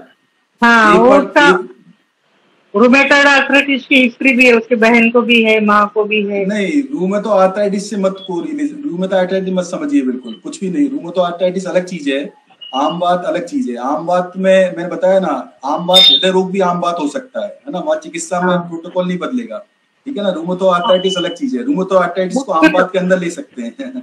हाँ सर, मुख्यतः रक्त दुष्टि हम उस हिसाब से ही ट्रीट। अच्छा सर, विरेचन के बाद, शोधन करने के बाद उसको बलाक्षीर तेल के जो कैप्सूल थे वो दे सकते हैं क्या सर? मतलब अपुनर्भव चिकित्सा, रसायन चिकित्सा।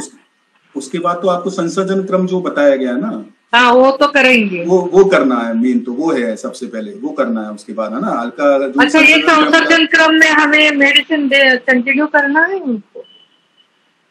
नहीं, पहले आप वो करिए, पहले विरेचन का प्रोसीजर करिए, संसर्जन कम करिए, उसके बाद फिर मेडिसिन दीजिएगा। तो रसायन तौर पे क्या दे सकते थे बाद में? वो अभी मैं इसे फोन अभी ऐसे पेशेंट देख के बताना पड़ेगा मैडम, ऐसे नहीं बता सकते उस चीज को। और दूसरा क्या है, वो पंचक्रम ज्यादा थोड़ा अच्छा बता पाएंगे उस चीज को। पुनर्भव के लिए हम क्या दे, विचार क्या इन जनरल क्या दे सकते? आप पुनर्भव तो वो नहीं होगा तभी आपने, अगर आपने शोधन कर दिया तो मेडिसिन की मुझे लगता है इतनी आवश्यकता पड़ेगी नहीं उस पेशेंट को, है ना।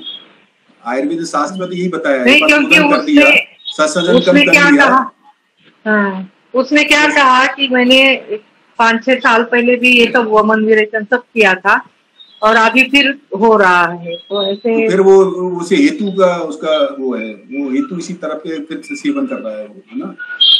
हेतु का फिर निकालना पड़े, हेतु को उसने इसी तरह के सेवन किए फिर उसको रोग हुआ है, बिना हेतु के हो ही नहीं सकता उसको। नहीं, मुझे सिर्फ ये जानना था कि हम रसायन तौर पे कंटिन्यू के लिए। डॉक्टर भारती जी आप सुनिए बेटा, है ना, जो सर कह रहे हैं उसको सुनिए, उसके अनुसार आगे करने की कोशिश करिए, है ना। और जो हेतु है वो सबसे बढ़िया है और उसी के अनुसार अगर हम आगे चलते हैं तो बहुत ही अच्छा रहता है ना। ठीक है, ओके, थैंक यू। ओके, धन्यवाद। Doctor Sudha Bhalla, to the point बेटा, फटाफट पूछिए। धन्यवाद। हाँ जी, good evening ma'am. Good evening sir. हाँ जी सर, मैंने ये पूछना था कि वात रक्त के पेशेंट को हम रक्त मोक्षण करवा सकते हैं? बिल्कुल बिल्कुल करवाइए, बिल्कुल करवाइए, लेकिन सबसे पहले हेतु कारण बंद करके आम का पाचन करके फिर रक्तावृत की रक्त की चिकित्सा करनी है ना। क्योंकि रक्त को दूषित कोई हेतु कर रहे हैं, पहले उनको बंद कीजिए, है ना। और कौन सा दोष रक्त को दूषित कर रहा है उन दोषों की चिकित्सा कीजिए, फिर रक्त की चिकित्सा कीजिए। रक्तावृत बात का मतलब है कि रक्त को किस दोष ने दूषित किया और दोष को किस हेतु कारण वो दोष वृद्धि हुआ है, तो पहले उस हेतु कारण की बंद कीजिए, फिर दोषों की चिकित्सा कीजिए, फिर रक्त की चिकित्सा कीजिए। अंत में दो रोग अगर बचता है तो वात की चिकित्सा कीजिए, मतलब व्याधि की चिकित्सा कीजिए। हाँ जी, ठीक है सर। सर एक और क्वेश्चन है कि टेनिस एल्बो में सर हम क्या कर सकते हैं? टेनिस एल्बो में स्वेलिंग हो जाती है तो उसमें कोई लेप या कुछ और क्या ट्रीटमेंट कर सकते हैं? कहाँ बताया मैम? Sir tennis elbow. अच्छा, लेप तो वो दशांग लेप लगाया जाता है। अगर दर्द ज्यादा हो रहा है और सोथ ज्यादा है, सूजन ज्यादा है, तो दशांग लेप का अच्छा रिजल्ट है। उसमें क्या है, आप क्योंकि रक्त की दुष्टि ही मानी जाती है जनरल, सोथ जहाँ होता है ना। हाँ जी हाँ जी हाँ जी हाँ जी सर, उसका कारण रक्त दुष्टि ही होता है, ठीक है ना। तो दशांग लेप लगवाइए आप, उसमें घृत के साथ घृत मिलाइए 2-3 चम्मच, दशांग लेप का लेप लगवाइए। सर मैंने एक और लेक्चर में सुना था कि वहाँ पे माश की दाल और गेहूं का आटा मिक्स करके लगाने से भी शोथ में फर्क पड़ता है, तो ये क्या सही है? इसको भी लगा सकते हैं? वो मैंने तो लगवाया नहीं मैम कभी, है ना। ठीक है सर, ठीक है sir, thank you sir. Okay, धन्यवाद डॉक्टर साहब। डॉक्टर अर्शिया, आप अपना क्वेश्चन पूछिए, क्वेश्चन के बाद माइक अनम्यूट कीजिए, सॉरी म्यूट करिए। जी मैम। जी मैम। सर एक 65 ईयर फीमेल है, उनको गुदरसी है बट वो मार्गावरोध जन्य वात प्रकोप से है, क्योंकि उनको सोने पर पेन होता है और जैसे दूध घी खाया तो पेन होगा, भिंडी खाया तो पेन होगा, तो सब कफ वाले लक्षणों से पेन होता है सर। और उनकी हिस्ट्री रही है हार्ट ब्लॉकेजेस की, हाइपरटेंशन की, डायबिटीज की।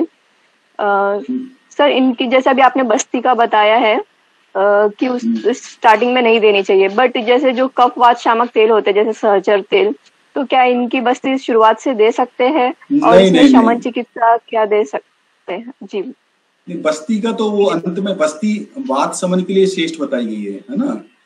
स्नेहन जो है वो वात की चिकित्सा है। आवरण जो कर रहा है कोई दोष है या धातु है, तो उसका मैंने बताया था। आवरण वात तो हमेशा आवृत होगा, आवरक होगा, कोई भी दोष धातु मल होगा वो होगा आवरक। तो पहले आवरक की चिकित्सा करेंगे, है ना। अब आप वृद्धि से बता रहे हो कि अगर जी बोलिए।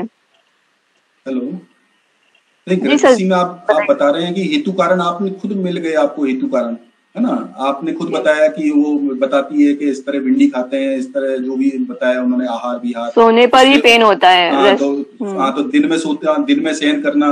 मैंने कई पेशेंट तो ऐसे देखे हैं, दिन में शयन अगर उनका बंद कर दो, आप सुबह लेट उठना बंद कर दो। दिन में सुबह लेट उठते हैं पेशेंट, उनको दर्द कभी सही नहीं होता। दिन में महिलाएं ज्यादातर क्या होती है, खाना खा के दिन में सोती हैं, हमेशा 1-1.5 घंटे सोना होता है उनका, तो उससे उनके पेन बढ़ता है हमेशा, मैंने देखा है। तो आप भी बोल रहे हैं इस चीज को कि शयन करने से पेन बढ़ता है, तो वो क्या है कि उनके हेतु कारण तो पहले बंद कीजिए, है ना, वो इम्पोर्टेंट है। फिर उसके बाद गृद्धसी में तो अग्निकर्म अच्छा माना जाता है, अग्निकर्म कराइए आप बाद में, है ना। और वात के संबंध की से बाद में चिकित्सा कीजिए, पहले आम का उनका भी पाचन कीजिए पहले, ठीक है ना। रुक्षण चिकित्सा कीजिए पहले, दोषों का शोधन नहीं कर सकते, रुक्षण कीजिए उनका दोषों का। अच्छा ठीक है सर। बट सर जैसे तेल कहे जाते हैं कि कफ वात शामक होते हैं, तो कफ शामक भी होते हैं, तो जो तेल कफवात, तेल स्नेहन कफवात शामक नहीं होते। स्नेहन किसने बताया कफवात शामक होता है? नहीं, जैसे कोई कोई तेल होते हैं ना, जैसे सहचर तेल हो गया, विषगर्भ तेल हो गया, इस तरीके के, नहीं, तो वो नहीं, भी स्टार्टिंग वात समन करते हैं। स्नेहन वात के समन के लिए ही बताया गया है स्नेहन, है ना। उस अवस्था को लाना होगा पहले रोगी के, उसके बाद ही उसकी चिकित्सा करनी होगी, है ना। इसीलिए आम बात में आप बताइए, आम बात में जो बस्ती क्रम लिखा गया है वो सेकंड लाइन में ही क्यों लिखा गया है? इसलिए तो सबसे पहले लंगन, अब आप देखिए ज्वर चिकित्सा, जो ज्वर की हम चिकित्सा करते हैं, तो जीर्ण ज्वर में आपने देखा होगा बाद में ज्वर चिकित्सा में पहले लंगन से शुरू किया है, लेकिन जीर्ण ज्वर में घृतपान भी लिखा हुआ है बाद में। तो घृतपान कब कराएंगे? जब उसका ज्वर वातोत्तर अवस्था आ जाएगी, तब घृतपान कराएंगे उसमें, है ना। क्योंकि ये सर बहुत क्रोनिक है, मतलब 25-30 साल का है पेन, उनको बहुत क्रोनिक है, इसके लिए पूछा ना। ठीक है सर, पहले वो रुक्षण अग्निकर्म और वो करवाते हैं जी। Thank you ma'am, thank you sir. जी जी धन्यवाद। डॉक्टर सुमन शर्मा, आपने हैंड रेज किया है, आप अपना प्रश्न पूछ लीजिए। हेलो, नमस्ते सर। नमस्ते। सर मुझे पूछना है कि जो आवृत्तवात है और अनुबंध और अनुबंध्य एक कॉन्सेप्ट आता है ना उसमें चरक संहिता में, तो क्या ये आवृत्त और अनुबंध सेम है या डिफरेंट होगा सर? अनुबंध है ना। हाँ जी सर। अनुबंध स्वतंत्र है। जैसे दो दोष अगर हैं, जैसे मान लीजिए कोई व्याधि के जो भेद होते हैं, उसमें मान लीजिए कोई व्याधि का अपन भेद पढ़ते हैं ना, वात है, पित्तज है, कफज है, वात कफज है, उसमें जो प्रधान होगा वो कहलाएगा अनुबंध, और उसको स्वतंत्र उसी के आधार पर उसका नामकरण किया जाएगा, है ना। लेकिन उसमें जैसे कफज है कोई व्याधि, कफज व्याधि भेद होता है ना, जैसे हृदय रोग मान लीजिए कफज हृदय रोग है, ठीक है। हाँ जी, आवाज आ रही है आपको? हाँ जी जी सर। हाँ, कफज हृदय रोग है, तो उसमें कफ प्रधान है वो, तो स्वतंत्र रूप से उसमें वात भी होता है, वात कफज होता है वो, लेकिन उसमें कफ प्रधान है, इसलिए उसको कफज रोग हृदय रोग बोल दिया। उसमें कफ प्रधान हेतु है उसमें, है ना, तो वो कफज कहलाता है। बाकी वात भी उसमें भी होता है, वो परतंत्र रूप से होता है, और जो शुद्ध वातज है वो वातज हृदय रोग कहलाएगा।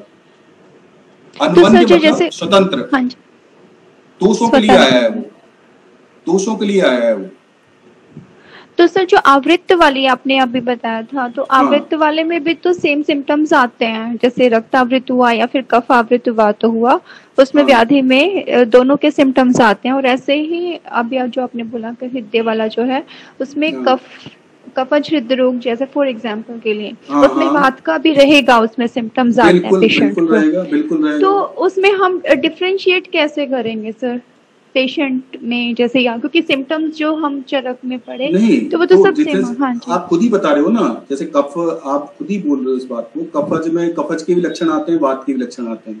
हाँ जी, हाँ, तो फिर ठीक है ना, आपको समझ में आ गया। फिर पहले कफ की चिकित्सा सर जो आवृत्त वाला है, जैसे कफ आवृत्त वात है, उसमें भी तो सर सेम ही आता है, उसमें भी तो कफ का भी सिम्टम आता है और वायु का भी आता है।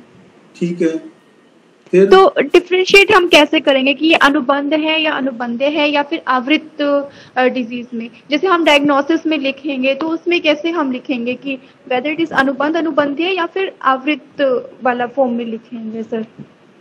नहीं, लिखने में आपको तो समझ में आ गया ना, आपको जैसे कफ और वात के दोनों लक्षण आ रहे हैं, ठीक है ना। अब आपको समझ में आ गया कफ आवृत वात हो गया। हाँ जी, तो आप पहले कफ की चिकित्सा कीजिए, फिर वात की चिकित्सा कीजिए। वो हो गया सर। तो मुझे यही पूछना है कि अनुबंध और अनुबंध्य वाला जो कॉन्सेप्ट है, अनुबंध इसमें अनुबंध हो गया कफ और अनुबंध हो गया वात।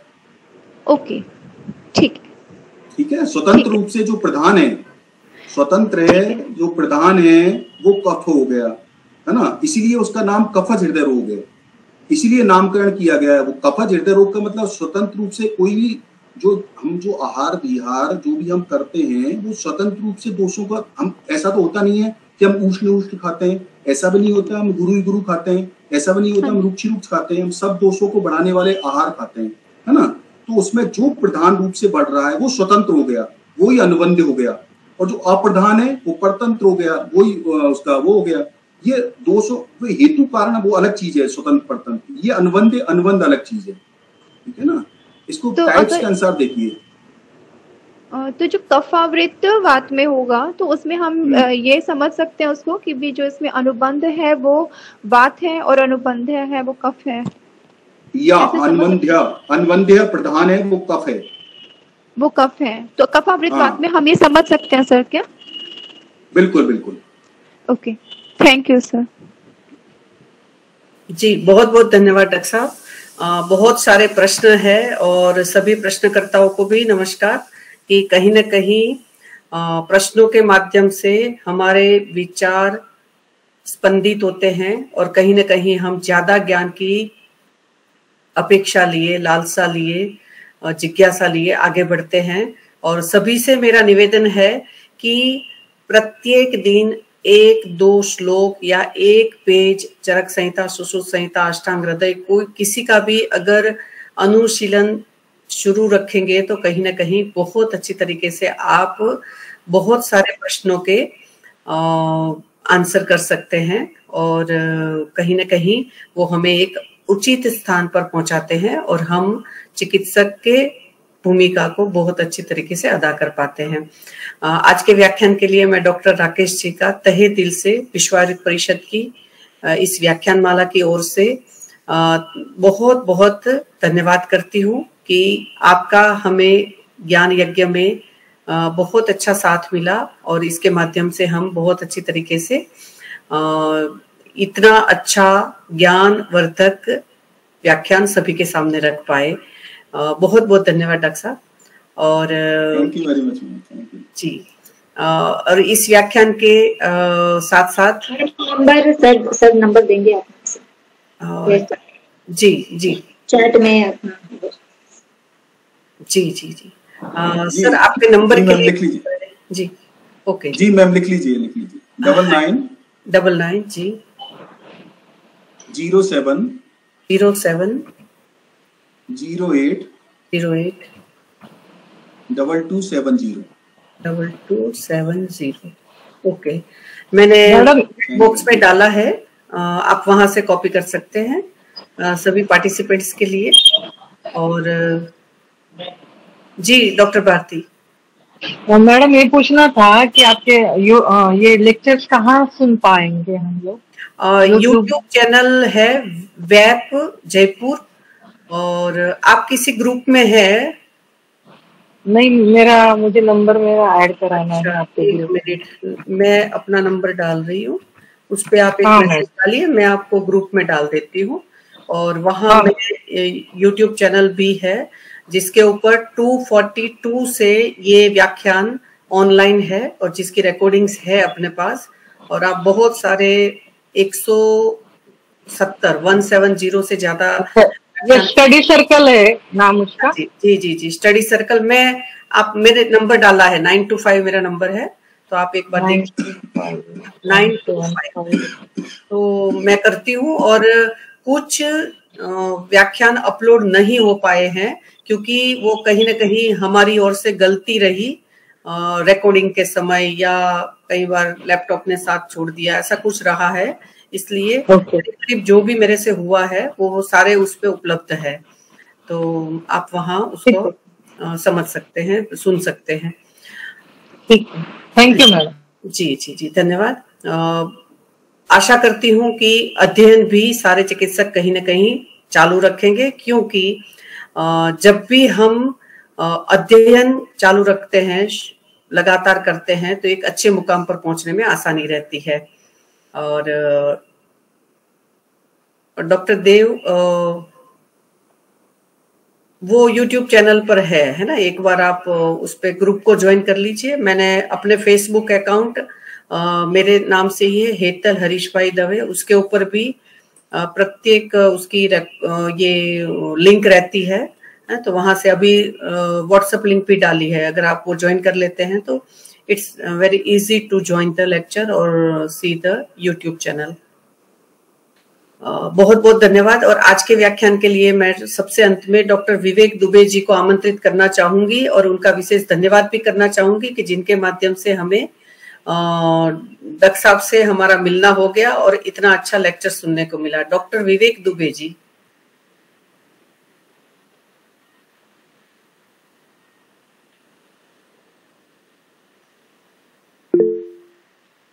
हेलो, हाँ जी विवेक जी बताइए। हमारी ओर से एक बार डॉक्टर साहब का धन्यवाद भी ज्ञापित करें। और हेलो डॉक्टर विवेक जी।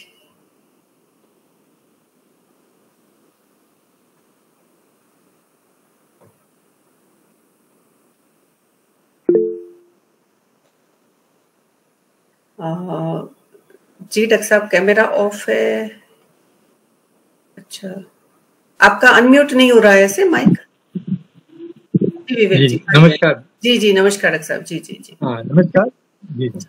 बहुत बहुत अच्छा, बहुत ही जो है ज्ञानवर्धक उद्बोधन रहा है। आप हमारे सीनियर हैं राकेश शाश्वत बॉस, और बहुत ही अच्छे ढंग से आपने सरल शब्दों में सारी चीजें रखी हैं। निश्चित तौर पर जो चिकित्सीय अनुभव है वो इसमें दृष्टिगोचर हो रहा है। बॉस बहुत बहुत मैं आभारी हूँ आपका कि आपने ये निवेदन स्वीकार किया, और ये प्लेटफॉर्म मैडम का मैं बहुत आभारी हूँ कि आप ऐसे निरंतर एक व्याख्यान माला आपका अनवरत जारी है, और उसमें नित्य नए कुछ ज्ञानवर्धक जो लेक्चर्स हैं वो सुनने को मिलते हैं, और इससे हम सभी की चिकित्सीय दृष्टि में विकसन हो रहा है। तो निश्चित तौर पर मैं अपने आप को सौभाग्यशाली समझता हूं कि मैं इस मंच पर अपने ज्ञान में कुछ संवर्धन कर पा रहा हूं। और आज का जो व्याख्यान था वो बहुत ही प्योर क्लिनिकल व्याख्यान था। दैनिक प्रैक्टिस में हमारे पास इस तरीके के रोगी निरंतर आते हैं, और एक गूढ़ विषय है आवरण, जो कि हमारे लिए बहुत ही मतलब एक क्लिष्ट रहता है, लेकिन उसमें भी हम कैसे सरलीकरण करें और किस तरीके से हम हेतु इत्यादि का विचार करके क्रमबद्ध तरीके से आगे बढ़े, इसका एक बहुत ही विस्तृत विवेचन आज देखने को मिला है। तो मैं अंतःकरण से आदरणीय बॉस को और मैडम को दोनों को धन्यवाद देता हूं कि आपने इस तरीके का जो है व्याख्यान प्रस्तुत किया, और इस मंच के माध्यम से हम सभी लाभान्वित हुए। जी धन्यवाद। हाँ जी, बहुत बहुत धन्यवाद डॉक्टर विवेक जी। हमारी ओर से डॉक्टर राकेश जी से निवेदन करने के लिए, और एक बहुत अच्छा लेक्चर का योगदान यहाँ इस प्लेटफॉर्म पर करवाने के लिए आपका, डॉक्टर सीमा जी का भी बहुत बहुत हार्दिक धन्यवाद। जो ये लास्ट वाले मैं सभी पार्टिसिपेंट्स को बताना चाहूंगी, ये सारे स्पीकर्स के नाम का सजेशन मैंने डॉक्टर विवेक जी से लिया था, और बहुत अच्छी तरीके से उस व्याख्यान से हम लाभान्वित हुए। तो एक बार पुनः आज के स्पीकर का बहुत बहुत हार्दिक धन्यवाद। सबसे अंत में मैं शांति मंत्र बोलूंगी, आप सभी म्यूट रखकर ही दोहराएंगे। ओम सर्वे भवन्तु सुखिनः, सर्वे सन्तु निरामया, सर्वे भद्राणि पश्यन्तु, मा कश्चित् दुःखभाग् भवेत्। ओम शांति शांति शांति। नमो नमः। विश्व मंगल की कामना लिए हुए सभी चिकित्सा में अपना अपना पूर्ण प्रयत्न के साथ प्रयत्नशील रहेंगे। अगले शुक्रवार को एक नए व्याख्यान के साथ हम आपके सामने उपस्थित होंगे। धन्यवाद। नमो नमः। Thank you.